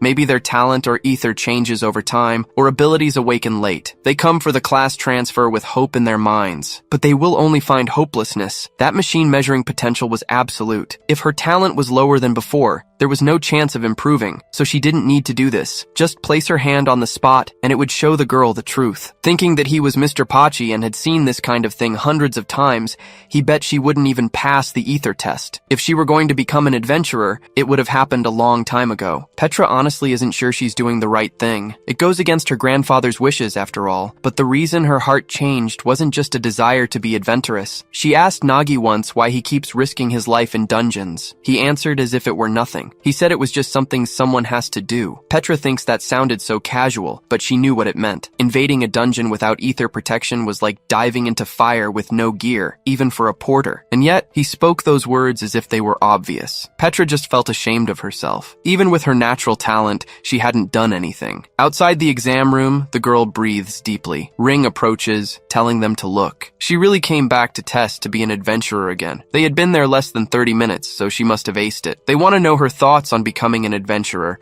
until Petra moves her gold necklace. The other girl is impressed, wondering what that thing was. In her chair, Rasha complains. Petra was a great co-worker and told her nothing, and now she's lost a friend. Back in the guild room, Agnesa says she searched everywhere with no luck. Nagi remarks that the ant dungeon is a cleanup job most adventurers avoid. It was rare to find a scout who wanted it. Agnesa says that's good, because if they were going to join the dungeon scheme, they'd have to leave tomorrow morning. Nagi agrees. He asks for a scout to just fall from the sky right this second. Suddenly, there's a knock on the door. Petra asks permission and enters the room. She asks if they have room for one more in their guild, introducing herself as the gold rank scout. The two are completely shocked. They ask if it really worked. In Pachi's room, the other scouts wonder what just happened. It must have been an error. A white rank would never suddenly become a gold rank. A secretary agrees, wanting to know how the examiner could skip protocol and award a gold rank so suddenly. Pachi says he believes in himself, and the Adventurer Association's incompetence was increasing anyway. They wonder how she was classified as white rank with such an absurd potential for ether. Mr. Pachi stakes his entire reputation on this. She absolutely deserves it. Mark his words, one day she will reach mithril rank or beyond. In his office, he drinks some coffee. It's been a long time since he felt like this. It was like discovering a hidden gem in the mud. This feeling of fun was something no job usually gives an examiner. That's why the coffee tastes better. But the secretary enters the room with a warning. They had a problem. Had he heard about the girl named Petra he approved for gold rank yesterday? Apparently, it was a sensitive issue involving her grandfather. Mr. Pachi's mug hits the floor. He complains that he is finished now. Elsewhere, horses walk. The group is on top of their carriage. Petra sighs deeply as she sits. Nagi asks what's wrong, and if she's still irritated by what he said earlier. Petra confirms. She wonders why she had to say that. Agnesa calls out to Petra. She says they know there's nothing wrong with her, but if she really wants to join the guild, she has to discuss her mindset as an adventurer. Every adventurer faces strong monsters or enemies they simply cannot defeat. Agnesa wants to know what Petra will do if she encounters one. Petra thinks this is the same question she heard from Nagi before. She says that if she has to face something like that, she should just fight dirty. Everyone is completely surprised by her answer. Agnesa says that's disappointing to say the least. Petra asks why. She repeats the question to Nagi. The boy asks who knows. Now that he thinks about it, he experienced that himself. An enemy he could never defeat, like the Lich or Agnesa. He faced both. No matter who the opponent is, what matters is the majority. Petra replies that wasn't what he had said, and so Petra's entry into the guild is conditional on her test, the ant nest dungeon. The girl says she will give it her all. Nero says this isn't right. Petra needs to explain. They want to know how she became a gold rank before them. Van agrees, wanting to know if she's as strong as the captain. Petra explains that scouts can always choose between becoming adventurers or working as inspectors. She just switched careers. Nero says so that was it. That meant something to them. He calls her the secret boss, and Petra asks about that. Nagi continues, saying that knowing she is a gold rank scout makes him feel safer in this dungeon. The previous Rift dungeon was easier with her talent. Petra replies that she doesn't have much field experience, but they should trust her. She knows the ant nest dungeon like the palm of her hand. She prepared for everything, from the layout to the types of ants. Nagi says she really came very prepared, but he was in an ant nest dungeon before as a porter. That dungeon was truly scary. No matter how much they prepare, it's something that can't be dealt with using logic alone. Petra calls out the protagonist for his discouragement. She says he'd better prepare himself for what's coming. Facing the immense hole, Nero identifies it as the tunnel entrance. Nagi asks Petra's thoughts. She replies that judging by the mana concentration, it's a C-rank dungeon as advertised, but cooperation would be great. Nagi agrees. They say the ant nest dungeon is cave-sized, and the entrance is huge. Suddenly, someone appears and questions who they are. He wants to know what they're looking at. They are from the guild No Answer, and his name is Gerald, the raid leader. He tries to discover who the captain is. He assumes it's Petra because she is a gold rank scout, but the girl denies it. it. The captain is Nagi. Gerald evaluates his rank. He says Nagi is just a porter. Another colleague of his bursts out laughing. It's hilarious that a white rank would be a raid captain. Nagi says he expected this kind of reaction. Nero says this guy doesn't recognize a sleeping beast. Petra complains that this is very rude. She hates judging someone entirely by their rank. Gerald questions that response, asking if their captain really is a white rank. In that case, he has a suggestion. Why doesn't she join his team? His current scout is only a bronze rank, and besides, she's beautiful. Petra refuses since her captain Nagi is much more qualified. Gerald says he understands. These clowns really are something. Perhaps they should show how a porter is treated. He orders his luggage guy to get over there, asking if he was grinding his teeth again. Something moves along the ground, crawling. Gerald says these days porters are full of complaints and act as if they're losing their lives. The boy just apologizes to Gerald. Petra asks if that isn't too much to carry, since it's way above the limit. Gerald speaks up. They must carry it and not spend energy talking. This is how a porter must be treated. If her captain is a porter, everyone will be treated like porters. Petra says she expected this, but didn't think it would be so bad. Nagi tells her not to worry. He thinks they are just guys like that. Porters are always overloaded. At least 7 porters had backpacks bigger than themselves. Nagi had forgotten after working for decent adventurers for a while, but this is how porters are treated. They are just walking backpacks. A girl speaks up saying they seem eccentric, but that doesn't matter. In a dungeon like this, they had no choice but to clear it themselves. Everyone is strong after all. They just agree with Johanna. But the girl says dungeons scare her, so it would be better to have the highest number of allies possible. Gerald says that if Lady Johanna speaks, he will follow. It's better to stay close to them for protection. He says the guy should be grateful to Miss Johanna. Normally, he would have started a fight with his guild. Now, he just needs to stay at the back the entire time. Johanna wonders if it's time to head out. She's sure this is going to be an incredible adventure. Nagi watches her from a distance, noticing the snake tattoo on her shoulder. Suddenly, the fangs start to bloom. He feels a surge of energy headed his way. Petra asks what's wrong. Nagi tells her it's nothing, just a bad feeling. He expected to be treated like this anyway. I guess they just have to follow along now, like they said. Van cheers, happy that his dungeon finally looks the part. Everyone approaches the massive pit leading down into the ant dungeon. At first glance, it looks like a standard dungeon, aside from the ant monsters, but most people don't know what this place really is. Among adventurers, it's known as the Ant Hell Pit, a labyrinth maze of tunnels. It's packed with endless waves of ant attacks. He was sure the real danger hadn't even begun yet. Nagi thinks he was lucky to tag along with the main raid group for this mission. With his inexperienced team, trying this alone would have been tough, but after just 30 minutes, he realized exactly what kind of guys they were. They were the adventurers he'd only heard about in stories, the so-called 3 types of dungeon hopelessness. Van asks about it, and Nero demands to know what it means. Petra explains it's a famous classification among adventurers for people who frequently run dungeons. The first is called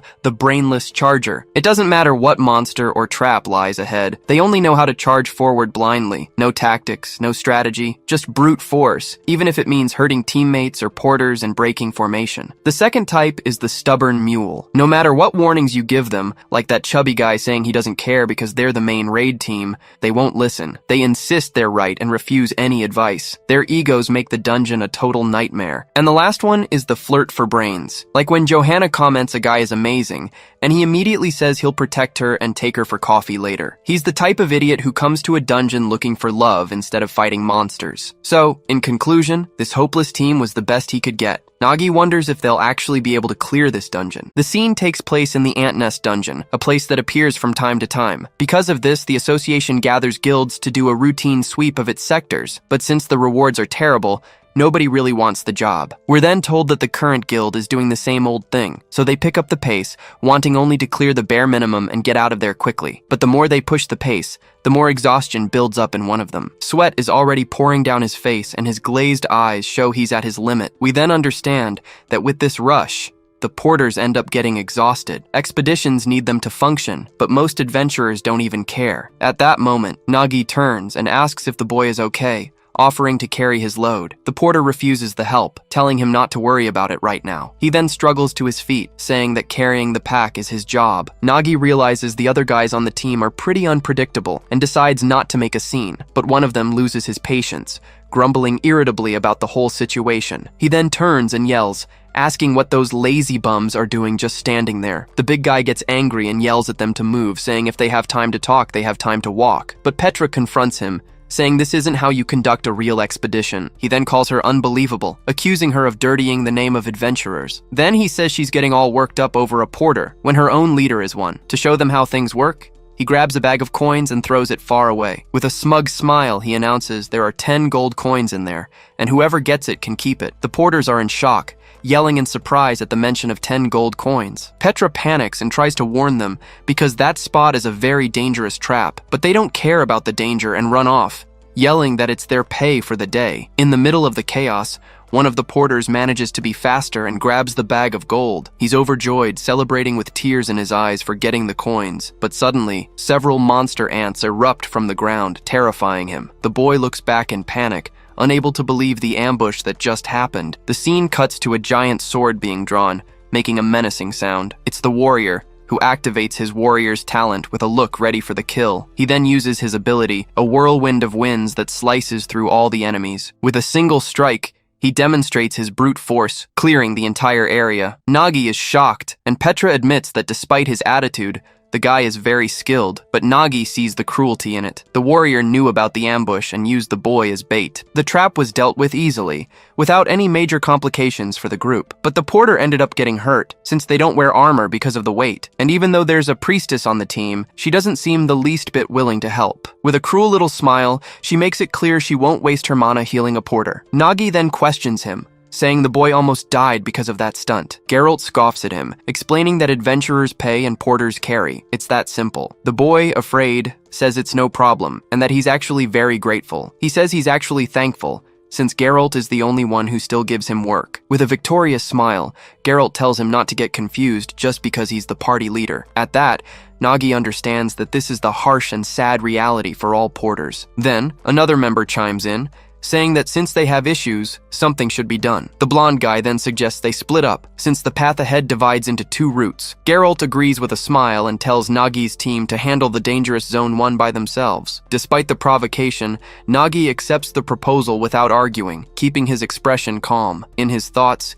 he figures it's for the best, but he already suspects the other team is up to something. The scene shifts to Zone 1, with the group climbing down a steep wall as Nero celebrates the action. They finally reach the bottom, and Nagi comments that the area is truly gigantic. He then explains that they were just in the tunnels before, but now they've reached the real nest. With that, Nagi warns the group to stay sharp, because they definitely didn't take the easy path. The scene cuts to Van Destar, who can't contain himself and starts laughing mockingly. He says their scout is a rookie, because if she were experienced, she would have avoided that route. Geralt is completely satisfied, since the other team will draw all the attention and make their job easier, and they don't even suspect a thing. As the map shows, the group was sent straight into a trap. Nagi's team has just unknowingly walked straight into a death vortex. They continue to advance cautiously through the cave, having no idea what awaits them ahead. Suddenly, the entire floor begins to tremble and crack, signaling that something is about to emerge. Petra gets goosebumps and wonders what that strange noise she's hearing is. Suddenly, a swarm of giant ants bursts from the ground, kicking up a huge cloud of dust. She panics and warns that they're coming from behind as the entire floor cracks open. But then someone corrects her, shouting that the attack is actually coming from above. With that, the monsters break through the ceiling and appear in a horde, completely surrounding the girl. Nero is terrified and yells to Nagi, warning him that the enemies are everywhere. Nagi then reflects, thinking that no one takes a porter seriously as a team leader, but he grips his sword tightly. Since she trusted him, he has to prove his worth. Now, with 2 swords in hand, he prepares to face the horde of monsters alone. With a furious look, he shouts for everyone to get ready and move to their battle positions. He takes the lead in the fight, and with his 2 swords, he readies himself for the first strike. With a single motion, he charges forward and cuts down the enemies with impressive speed. In his thoughts, he analyzes that the ants are dangerous because of their speed, but after witnessing Agnes's speed, he gives a very confident little smile. He finds the monsters so slow they're almost boring, and he charges at them without fear.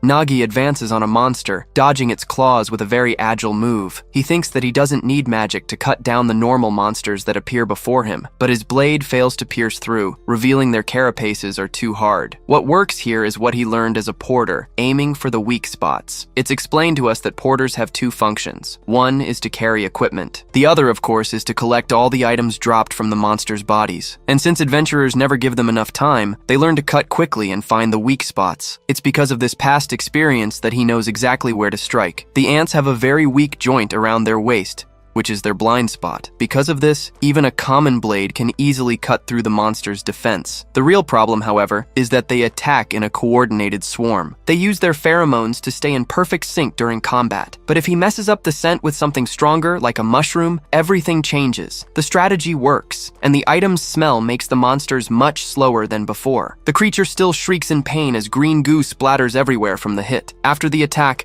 Nagi leans on his spear to catch his breath, but Nero shouts that he can't have all the fun to himself. With that, his cape flutters in the wind as he prepares to jump into action. He announces that it's their turn now and charges toward the monsters along with Vandestar. The girl then activates her martial artist talent, concentrating energy in her hand. Then, she unleashes her powerful meow meow strike, landing a direct hit on the enemy. The attack is so powerful it creates a shockwave, sweeping away several monsters at once. But then, a mysterious relic called Copycat appears out of nowhere and begins to glow. It copies Nero's ability and fires off several shockwaves that clear the area. Nero is impressed and shouts that the item is simply incredible to watch. Vandestar then announces it's his turn and activates his necromancer talent. He says it's time for the genius to shine and creates several clones of himself to fight. Nero and the clones then leap into the air and dive down on the enemies with full force. Nagi watches from a distance, thinking that fighting with magic is a lot easier, But he warns everyone to be careful and not waste their mana, as they still have a long way to go. Suddenly, Nagi feels a strange tremor, wondering what that sound is. So much stronger than the others. Desperate, he turns and yells to Petra, telling her to locate the ants for them now, but the girl just stammers, unable to give a clear answer, her face cast in pure shadow. Petra is frozen in front of a monster, thinking that scouts are supposed to guide the party. The creature lets out a deafening screech, baring its fangs and drooling a disgusting green liquid. She then thinks that she was trained for this, but seeing these creatures up close is just too terrifying. In a panic, the girl lets out a scream and runs off in the opposite direction, fleeing from the giant ant. Nagi's jaw drops, unable to believe what he's seeing, as a bead of sweat trickles down. He then grits his teeth hard, his red eyes glowing with pure frustration. The boy thinks the situation is a disaster, since their scout is in a total panic. To make matters worse, he remembers that his strongest fighters pushed too far ahead and ended up isolated. The scene shifts to show Nero and Vandestar surrounded on all sides, fighting back to back. Nero warns that he's out of ether,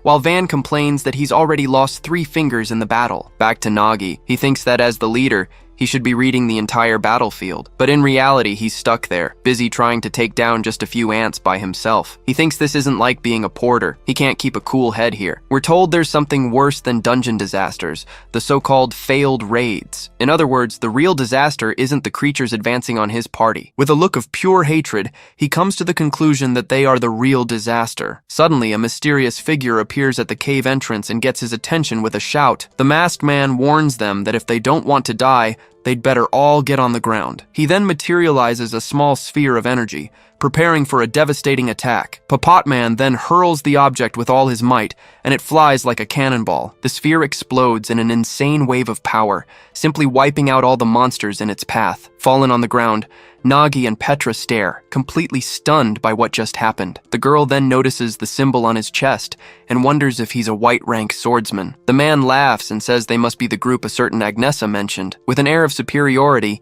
he states flatly that they're complete amateurs. He licks his lips, thinking it's been a while since he found a group as green as this one. The scene shifts to the guild, where a scream of panic echoes through the city's rainy street. Inside, an agitated adventurer shouts, asking Agnesa if the rumor he heard is true. He wants to know if she really had the nerve to send the guild's rookies to train with him. Eating a donut, she replies that yes, she sent them to Papotman's training. Hearing the name, the 2 adventurers let out a sharp cry of pure terror and despair. Outraged, they accuse her of being a demon, saying what she did was incredibly cruel. The young man explains they've barely become adventurers, and sending them there will be the end of them. With a terrified expression, he says it's obvious, because Papotman is the biggest weirdo in the entire guild, as shown by the plaque with his name and not-so-friendly nickname. Back in the cave, Nagi eyes the man suspiciously, wondering who the hell he is. He doubts the guy is really a white-rank swordsman, while the man just smiles. Just then, a shocked Petra approaches Nagi and asks if he really saw what happened. She can hardly believe he wiped out all those ants in a single blow without using a talent. Papotman then confirms it, saying he finished them all off using just a cheap fishing rod. He asks why they're so surprised,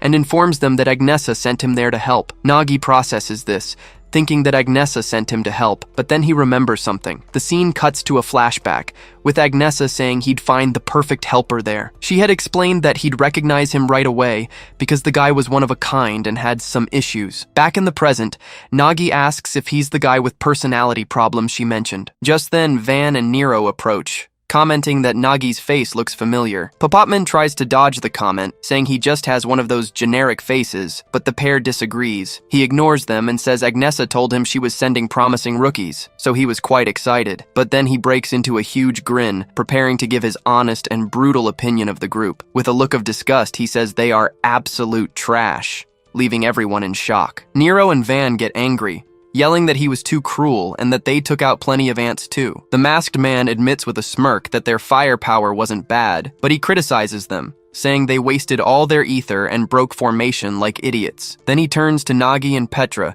saying that nothing is working and they just look lost. Papotman completes the humiliation by saying they didn't even realize they'd walked into an ant mill. His face red with shame, Nagi thinks that explains why there were so many ants. The bear, Papotman, explains that an ant mill is a death spiral where they walk endlessly. It happens when the lead ant gets lost, leaving the wrong scent trail behind. And if two of these trails happen to cross, it just adds to the confusion for the rest of the swarm. As a result, they just start circling the same spot, creating a vortex. They continue in this cycle until they die, and if it happens in a nest, the place becomes packed with monsters. Nagi is furious, realizing the other team led them there on purpose, and he wants to know why. He realizes the plan was to use them as bait to distract the creatures and clear a safe path. Furious, Nero shouts that she always knew they were bad news, and Van immediately agrees. Papotman then turns and asks them why they think the other group was bad. With a wide grin, the bear presses the question, wanting to understand their anger. Then he says that in a dungeon, the only truly bad thing is to be weak, as he unleashes his aura. The bear faces the group and says they lost because they weren't strong, because in here, power is everything. Papotman asks what they think would have happened if they'd picked a fight with that team. He answers his own question, saying they'd all be dead, but Nero refuses to believe they would have lost to them. He then agrees their tactics are crude, but if they made it this far, it means they're strong. Papotman the bear spits on the ground, preparing to say that they, on the other hand, are different. He points and says they lack both intelligence and strength, making Nero and Van angry at the taunt. Then he reveals what Agnesa said, that their mindset was right, but they'd die on a run. With a sinister smile, the bear informs them that's why she gave him permission to remake the group. He lets out a crazy laugh and corrects himself, saying he's actually going to train them the right way. Seeing the team's confusion, Papotman says that maybe a little demonstration will help them understand. The bear reveals that he was the one who trained Agnesa back when she was just a lost rookie. Nagi and Petra are shocked by the revelation, unable to believe he trained the guildmaster. With an intimidating gaze, he announces that since that's settled, it's time for the first lesson. Papotman then challenges all of them at once, shouting for them to come at him with everything they've got. The scene changes and shows us Agnesa, thinking that the most important thing for an adventurer is their mindset, but she adds that it's worthless without the strength to back up that mentality. As she eats, it's shown that she really hopes this whole experience gives Nagi and his group the strength they so desperately need to finally evolve. Back in the cave, a burst of blue energy explodes, cracking the ground around it. Papotman's lure flies fast, cutting through the air with a blue glow and a deadly whistle. The group scatters desperately, dodging the waves of energy the bear unleashes in every direction. Van shouts in frustration about the rod, saying there's no way he can keep up with its speed. But Nero tells him not to worry because with her shockwave, she doesn't need a direct hit. Papotman just smirks, finding her confidence and her speed to be quite slow. He easily dodges her attack,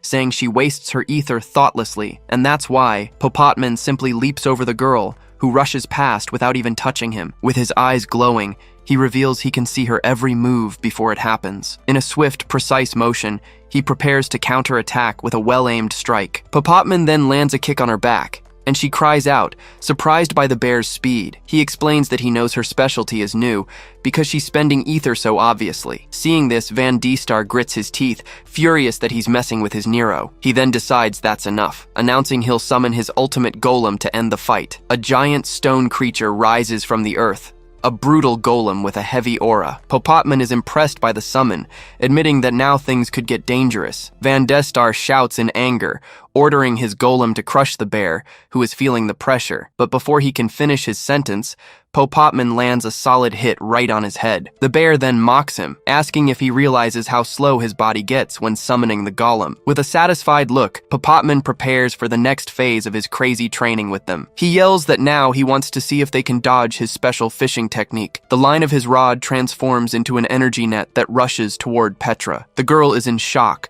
unable to believe what she's seeing, and with no time to react. The energy net then closes in quickly, preparing to trap the adventurer in the middle. At that moment, she lets out a scream as she's captured. Papotman criticizes her, saying a scout who can't react to this shouldn't even be fighting. Nagi starts to believe he trained Agnesa, since a rod is harder to master than weapons. He notices the bear's range is huge, but he's still focused on his target. Suddenly, the lure flies in his direction, and he braces himself, knowing the attack is coming. With his eye glowing red, he stays focused, ready not to miss a single detail. He watches the line carefully and concentrates on its tip, waiting for the exact moment to act. Nagi thinks that if he's the target, he can block the attack, and uses his sword to defend himself. At the moment of impact, the tip of the lure explodes, releasing a wave of bluish energy. The force of the explosion throws Nagi backward, showing that the bear is much stronger than him. Papotman says it was a shame, as he reacted exactly as predicted and could have stopped the blow. He explains that this is his body's limit,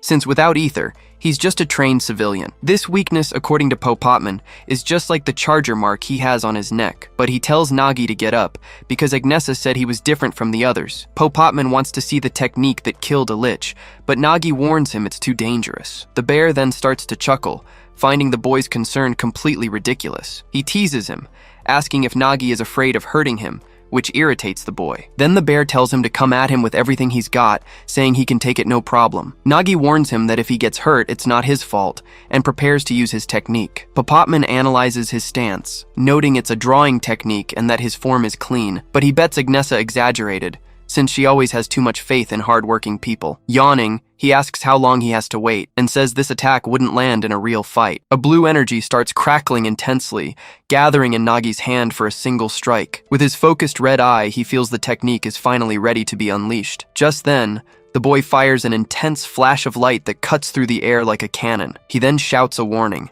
saying he won't be responsible if the bear gets hurt. Papotman turns his head with an annoyed look, wondering if he's hearing this right. The bear tells him to stop being so dramatic because his sword style is no big deal. But suddenly, a giant wave of energy rushes toward him, and all he can say is, "Huh?" With wide eyes, he realizes the attack was serious, and thinks he's totally screwed. We're shown that Papotman's plan was to be a mentor respected by all, but out of nowhere, a blue flash appears, heading straight for him, leaving him very confused, and then he takes the slash right across his face without even understanding why. At that moment, his eyes slowly open, revealing a fury that had been contained within. He thrashes around, desperately screaming for them to stop hitting him right now. The scene shows the group gathered together, with Papotman trying to figure out what happened, but then Nero and Van Destar start shouting, doubting his ability as a master. Annoyed, Papotman yells back at them, saying he only let his guard down for a second. He turns furiously and points at Nagi, asking if he was trying to kill him. Nagi then explains that he warned him of the danger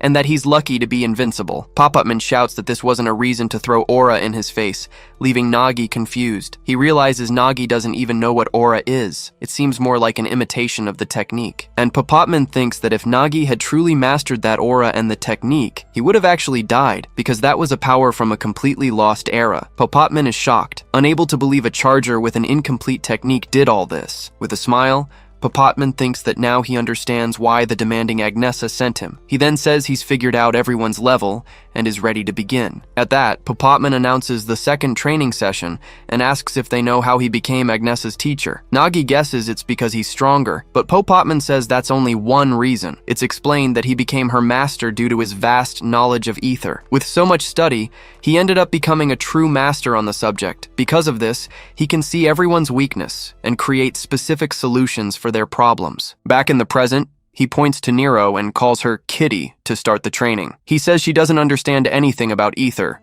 which grants advantages when awakened. Papotman explains that for martial artists like her, the advantage is physical ability, but he warns that if she doesn't control her own ether, she's nothing more than an amateur. Her specialty is just uncontrolled energy, which is why her power runs out so quickly. With a malicious grin, he says that lucky for her, this place is a giant ant hill. The area is full of ants and tight spaces, perfect for the training she needs. He then reveals the name of the challenge, the Endless Ant Room Escape. Papotman explains that he's going to trap her in a tight spot, with a single exit swarming with ants. He warns that if she keeps wasting her ether, she'll be trapped there forever. With that, the giant ant lets out a terrifying shriek, leaving Nero completely petrified. Then, Papotman turns to Van Destar, calling him a sloppy summoner, but with decent power. Van Destar boasts, saying of course he's a genius adventurer. But Papotman bursts his bubble, saying that at this rate, he'll never surpass his older brother. Van Destar is shocked and asks how he knows that, but the master just says he knows things. He points out that Van's biggest weakness is his lack of control,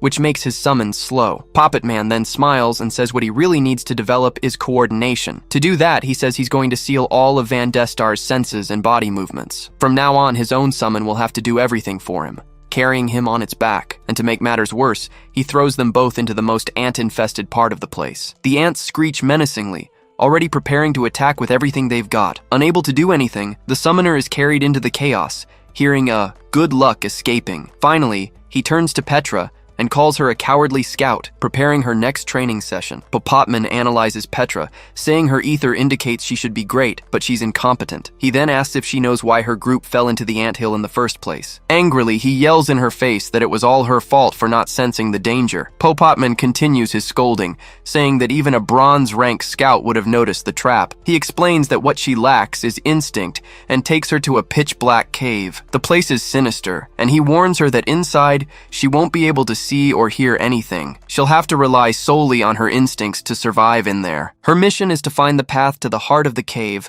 and retrieve an item he has hidden. And to make things even more complicated, he warns that there are some stray ants wandering around. The ants are extremely sensitive, so any noise could trigger a surprise attack. Petra is on high alert, her eyes wide, ready for whatever comes next. With her training underway, Papotman finally turns to Nagi, calling him the Porter. Nagi then begins to train alone, showing incredible skill with his sword. But the master interrupts him, warning that the boy will actually be fighting him. And so a real battle begins, their swords clashing and sparking. The fight is intense, with their swords clashing relentlessly at an absurd speed. Nagi dodges several blows, but Papotman says his biggest problem is something he does with his eyes, always analyzing everything around him. The master explains that he overthinks his analysis, focusing too much on his opponent's habits and patterns. But Nagi manages to defend himself well, blocking a powerful attack with his sword. Papotman says that this strategy isn't wrong, but dungeons are a different story. Being unpredictable by nature, they require a different approach to fighting. And with that, he lands a surprise blow on Nagi, showing that you can't predict everything. He understands that Nagi is trying to compensate for his lack of talent and physical limitations, but ironically, this very tactic is limiting his true potential. Just then, a bluish power cracks and explodes, revealing the boy's new ability. Papotman says that perhaps all of this comes from the part of him that thinks he'll never be an adventurer. Tired, Nagi recalls the master saying that with talent, he would have easily defended that attack. And he says that Papotman, who talks so much about talent, should know what it's like to have none. With a smile, the master replies that he used to think that way, but he realized something while studying the ether. Papotman begins to explain that in this world, everyone can awaken ether in one of three ways. He shows the talent, equipment, and formless ether types, the three main categories. The talent type is the most common, manifesting as a class inherited from one's ancestors. Papotman explains that as soon as someone receives a class, their growth accelerates absurdly, but Nagi interrupts him, saying he already knows that and that most talents are useless. Papotman then says he wanted to discuss the special cases, precisely like Nagi's. He begins to talk about the equipment type ether, which manifests in tools and weapons. Nagi then completes the thought, saying that even with strong equipment, one lacks the physical power to use it. The master agrees, but warns that there's a very important point most people forget. He explains the fundamental difference between relics and ether-type equipment. Unlike relics with fixed powers, equipment ether grows along with its user. This happens because the equipment itself is the purest form of materialized ether. At this point, Papotman says he probably forgot to mention a small detail about himself. With a smile, he reveals that he is also an equipment-type ether user. His weapon is the Trickster, a fishing rod that can hook absolutely anything. Nagi is shocked to discover that that Papotman is also an equipment-type ether user. He wonders how someone without talent can be so strong, thinking it's impossible. Papotman then chuckles and asks if the boy is impressed with him already. He begins to explain that when an equipment-type user understands their own ether and achieves a perfect union with it, truly incredible things can happen. With that, he casts his lure onto the ground, as if he were fishing on land. The artifact, a blue lure, sinks into the ground as if it were water, a very bizarre sight. Then he activates his secret fishing technique, pulling something from within the soil. To everyone's surprise, he fishes out a pink arowana, saying the dungeon is a good fishing spot. With a shout of, "All right!" he prepares to devour the fish he just caught. And without any ceremony, he begins to chew the entire fish right there, in front of Nagi. The boy stands frozen, completely stunned, surrounded by petals of energy floating in the air. Nagi is in a state of total panic, unable to process what's happening. His entire sense of reality was just shattered right in front of him. Now, a pink monster stands there with a gruesome smile, staring him down from inches away. With a bizarre grin, the creature asks if they can begin the next lesson. He reveals a massive, muscular pink body and calls Nagi Sweetie. The scene shifts to the story of an adventurer who met a grim fate in a goblin dungeon. Out of nowhere, a mysterious veteran appeared just in time to save his group. With a single strike, he obliterated one of the monsters, showcasing his raw power. Without breaking a sweat, he wiped out every last goblin, leaving the rookie in absolute shock. The boy honestly admits that the guy's pink skin was terrifying. Papotman seems to have taken a liking to the rookie, but he has a look in his eyes that scares the boy to death. Elsewhere, a giant ant lets out a deafening screech, its eyes glowing with intensity. Nero prepares for battle, clenching her fist with everything she's got. She lunges forward and lands a massive blow, shattering the monster's carapace. However, she screams in pain as the impact of her own strike recoils through her. Looking up, she realizes the situation is impossible against a beast like that. Nero complains that the ant's shells are far too hard for her physical attacks to handle. It's explained that using her special ability drains all of her power at once. Once she's out of energy, the other ants begin to swarm without mercy. Desperate, she screams that she needs a plan to make it out of there alive. Far away, a man with a covered face screams in a mix of panic and frustration. He runs for his life, shouting for a golpero while fleeing from a horde of monsters. His escape leads him to a fork in the road, but one path is blocked. Suddenly, a voice in his head commands him to turn and take the tunnel to the right. The golem obeys, leaping with incredible speed into the indicated path. But the voice snaps at him, yelling that he was supposed to take the other right, calling him an idiot. The golem falls straight into a trap, finding himself completely surrounded by giant ants. The voice in his mind complains that they are now trapped entirely because of his blunder. He panics and tries to deny the situation, but the voice only confirms the danger. Suddenly, a massive explosion erupts, crushing everything with brutal force. The scene shifts to Petra, who appears breathless after an intense struggle. She looks around through the thick smoke, wondering if the monsters have finally left. Petra realizes these ants are hard to detect, because they have perfectly adapted to the darkness. She starts to worry, thinking she never trained for a dungeon this dangerous. The girl freaks out over her lack of strategy and wonders what Nagi would do. She reflects on how Nagi would never give up,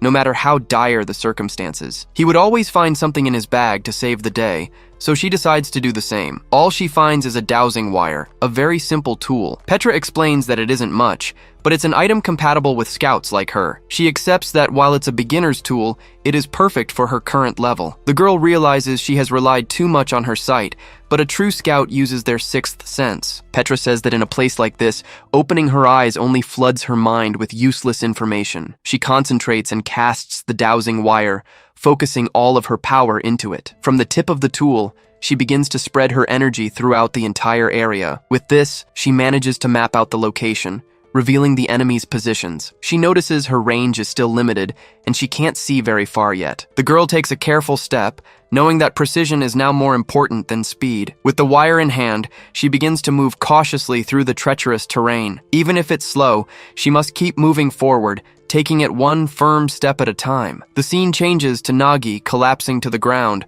laughing from sheer exhaustion. He feels as if every muscle in his body has simply shut down at once. With a weak smile, he asks if this can even be considered a real lesson. But Papotman appears and warns him that in this state, he doesn't usually go easy on people. The masked man says he might even end up killing Nagi by accident during the fight. Instantly, Nagi's eyes turn red, and he draws a sword to defend himself. He prepares a counterattack, manifesting a red energy barrier with his hand. Nagi tries to block the incoming strike, but his sword begins to crack under the overwhelming force. The impact of the blow causes an explosion, sending both of them flying during the fall. But Papotman recovers instantly, appearing behind Nagi with a crazed laugh. He leans in and whispers that he's finally caught the boy. He then gives Nagi's face a disgusting lick, leaving the boy completely paralyzed in shock. The masked man remarks that this is exactly what a true rookie tastes like. Fueled by pure rage, Nagi screams that the bastard is going to pay dearly for that. He quickly grabs an item from his bag to try a surprise attack on the enemy, but Papotman easily dodges and says his movement was too slow. Nagi realizes his attacks aren't working, so he asks Gluttony for help. He throws a mushroom towards the enemy,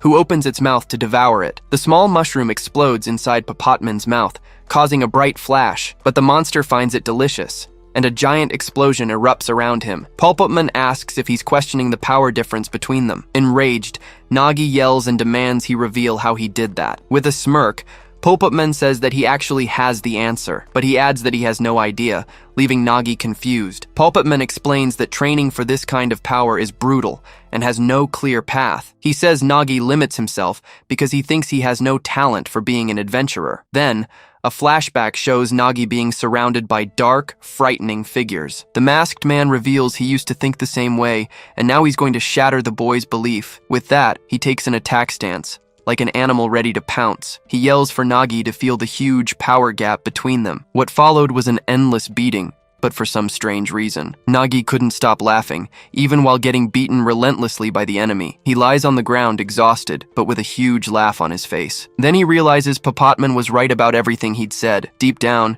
he had always denied it, but he knew he'd given up on being an adventurer. Nagi remembers seeing people start in the same place as him in the past, but they shot ahead, and he just couldn't keep up. Nagi remembers that no matter how hard he tried, he could never catch up to the others. Actually, he corrects himself, saying the feeling was even worse than that. He had to stand by and watch all his companions leave him behind. That's why he couldn't celebrate their progress.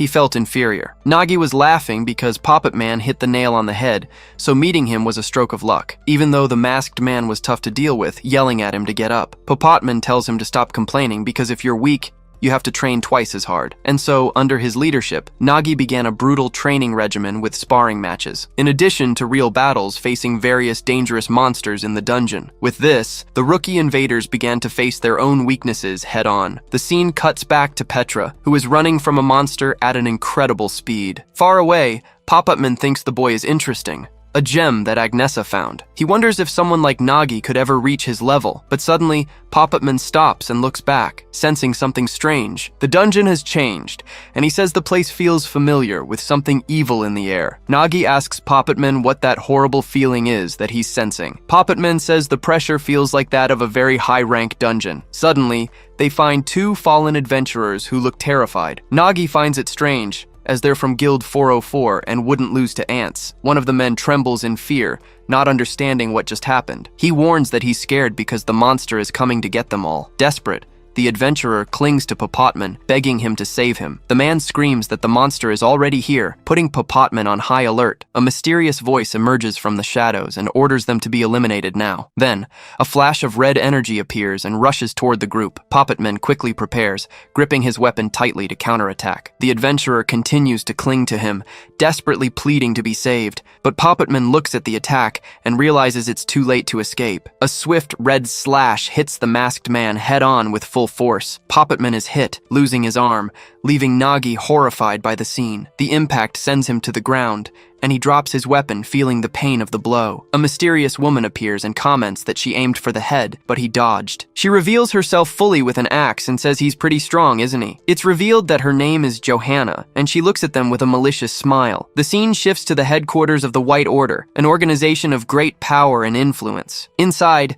the place is a grand sanctuary, with rays of light illuminating the entire hall. A priestess finds her superior and tells her she's been looking for her everywhere. She says everyone was worried about her disappearance, but the other woman apologizes. The older woman explains she's taking care of Johanna's birds, who left for a job. The novice then mentions she heard Johanna went to the ant nest dungeon. With a smile, the superior praises her, saying she's a great example for the apprentices. She says Johanna even cared for sick birds, despite all her duties. For her great talent and heart, She hopes Johanna becomes the next saint. But it's revealed that Johanna was hiding her identity and had begun her plan inside the dungeon. The scene changes to the ant nest, a dark hole with a very sinister energy. Inside, Johanna poses with her axe, showing a confident and dangerous smile. In a flashback, Nagi remembers her name, the priestess who traveled with Guild 404. He realizes the energy around her is the same, wondering if she was the culprit. Back in the present, Nagi asks if Papotman is okay and looks for something to heal him. Papotman replies that he's fine, but asks Nagi to listen to what he has to say. He warns that the girl is absurdly strong,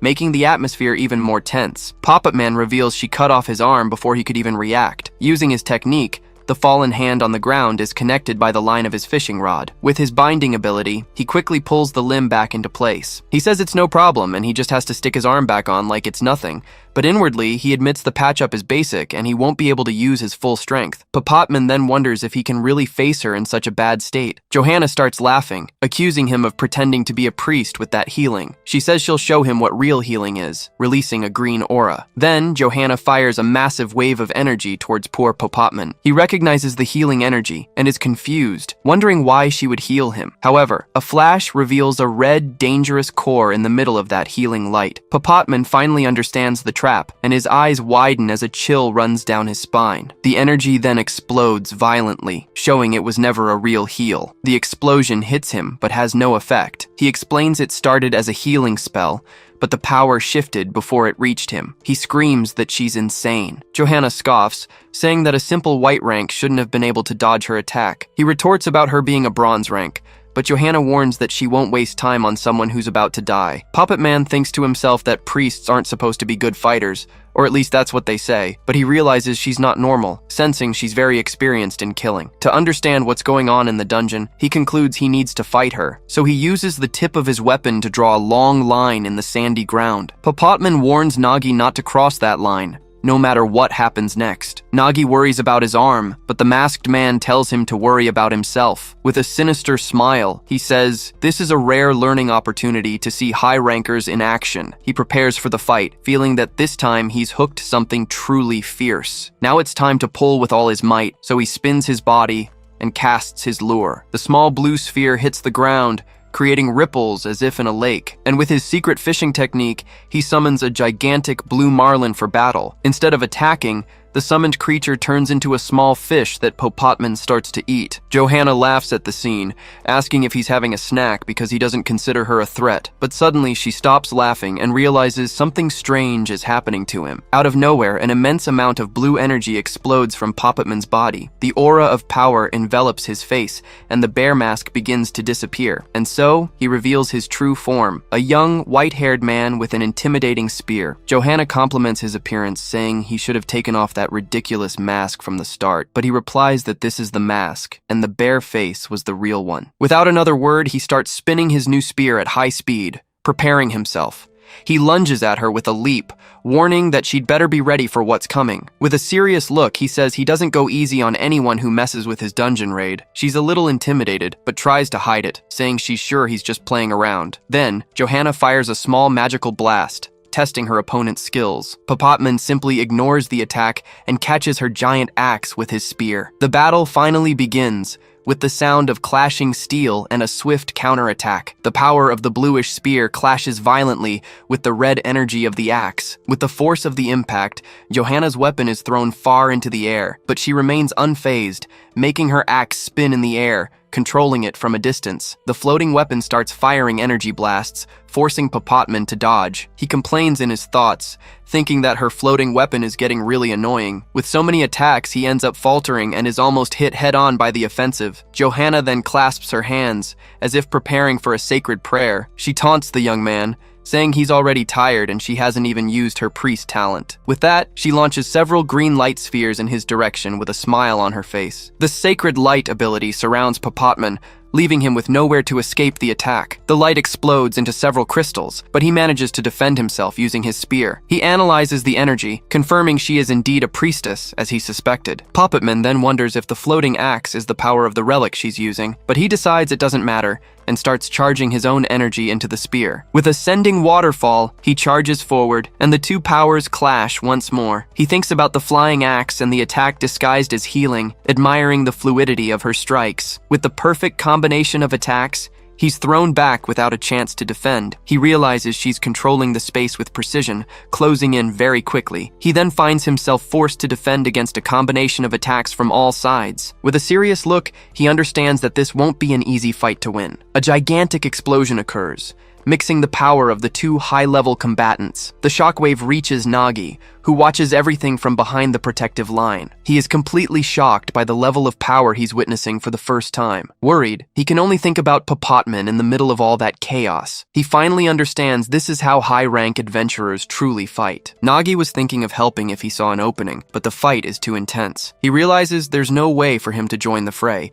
and lets go of the item he was about to use. But Papotman's voice warns him to keep his eyes open and pay close attention. He says that Nagi will miss it if he blinks, even for a single second. Seeing the little creature on the ground, Nagi understands that his idea of helping was quite arrogant. Papotman moves through the red bombardment, trying to find an opening to attack. He holds his spear tightly, and the clash of blows makes a metallic sound all around. With a quick spin, he deflects another sequence of attacks coming his way. The barrage of power is continuous, surrounding him from all sides with deadly energy. He stays focused on the fight, while Johanna just laughs at the situation, seemingly having fun. From a distance, Nagi blames himself, realizing how arrogant it was to think he could be of any help. The pressure is so intense that Papotman charges forward in an instant. He manages to stop the attacks, showing impressive control. The energy of the fight is so absurd that a few stray bolts escape and almost hit Nagi. He takes a step back, concluding that he's useless here and will only get in the way. That's why he decides he cannot, under any circumstances, cross the line that was drawn. Suddenly, a wave of bluish power explodes,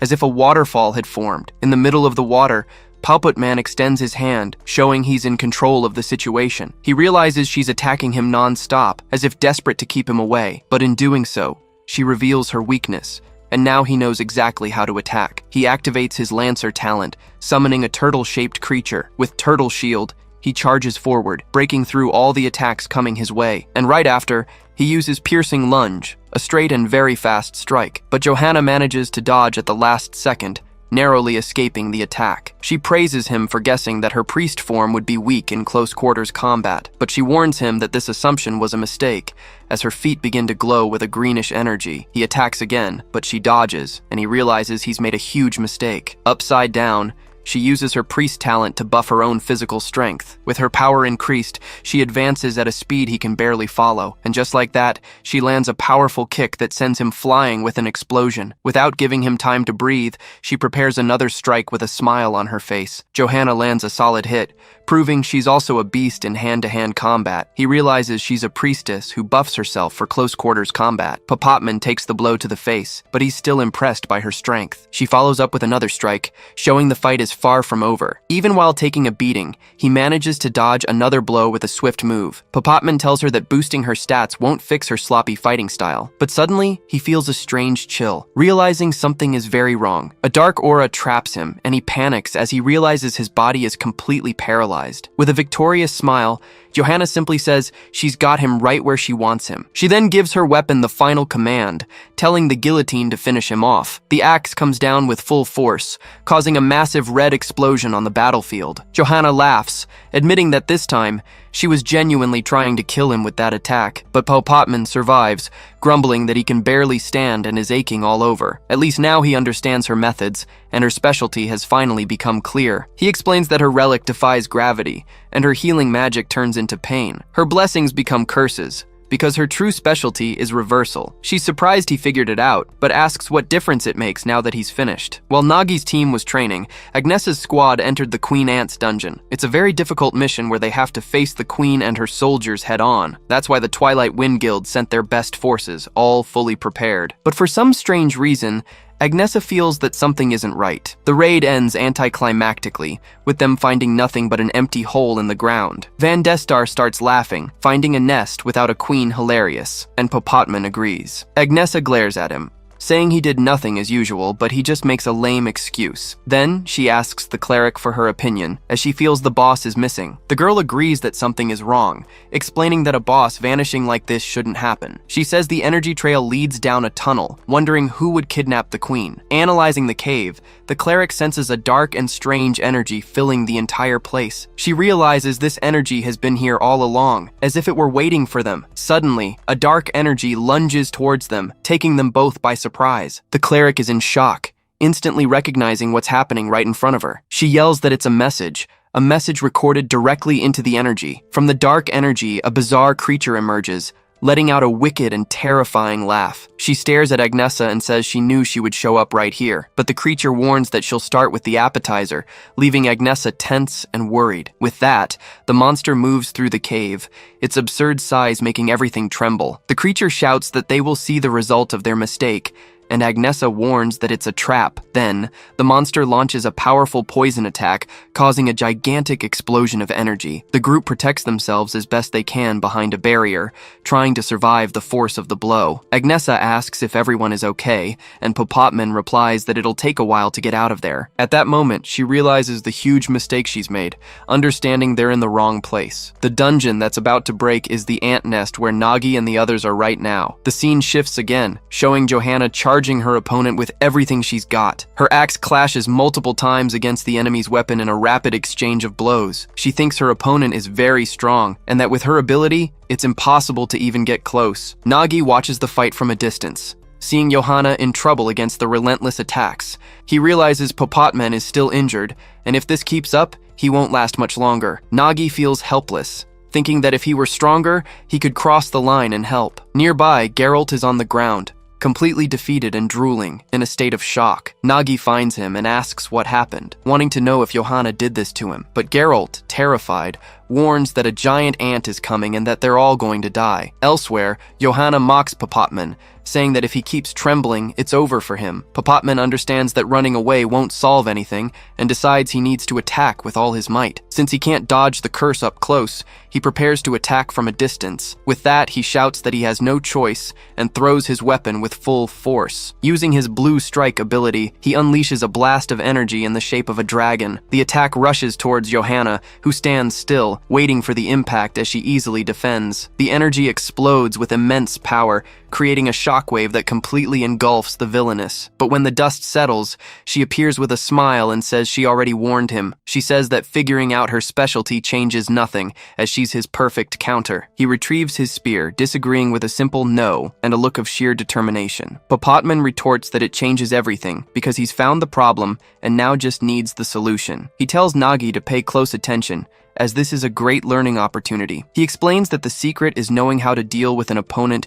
who can't be beaten by brute force. With a smile on his face, he says, this is the exact moment things get serious. He gets into a fighting stance, announcing that the real fight is about to begin. Shouting, he charges straight at her, unleashing an impressive aura of power. His eyes glow with a blue light as he moves quickly to attack Johanna. He readies his spear, focusing all his energy for a final, decisive blow. But she just laughs at him, saying she's disappointed because she could have reversed the blessing from the very beginning. Suddenly, the blessing turns into a curse, and a wave of dark power hits him hard. It's explained that her ability, Reversal, inverts buffs when activated by a curse. He knows he only has one chance. At the exact moment, his buff becomes a debuff. His weapon has a special trait that allows him to see energy fish no one else can. His secret fishing technique is unpredictable, making it hard to hit a specific target, but with the Marlin harpoon, he can aim and catch exactly what he needs to win. It's revealed that Papotman has caught a purple tang, a fish that grants him the talent of a mage. He says that's exactly what he needs, then eats the fish with a fierce expression. Johanna is in shock,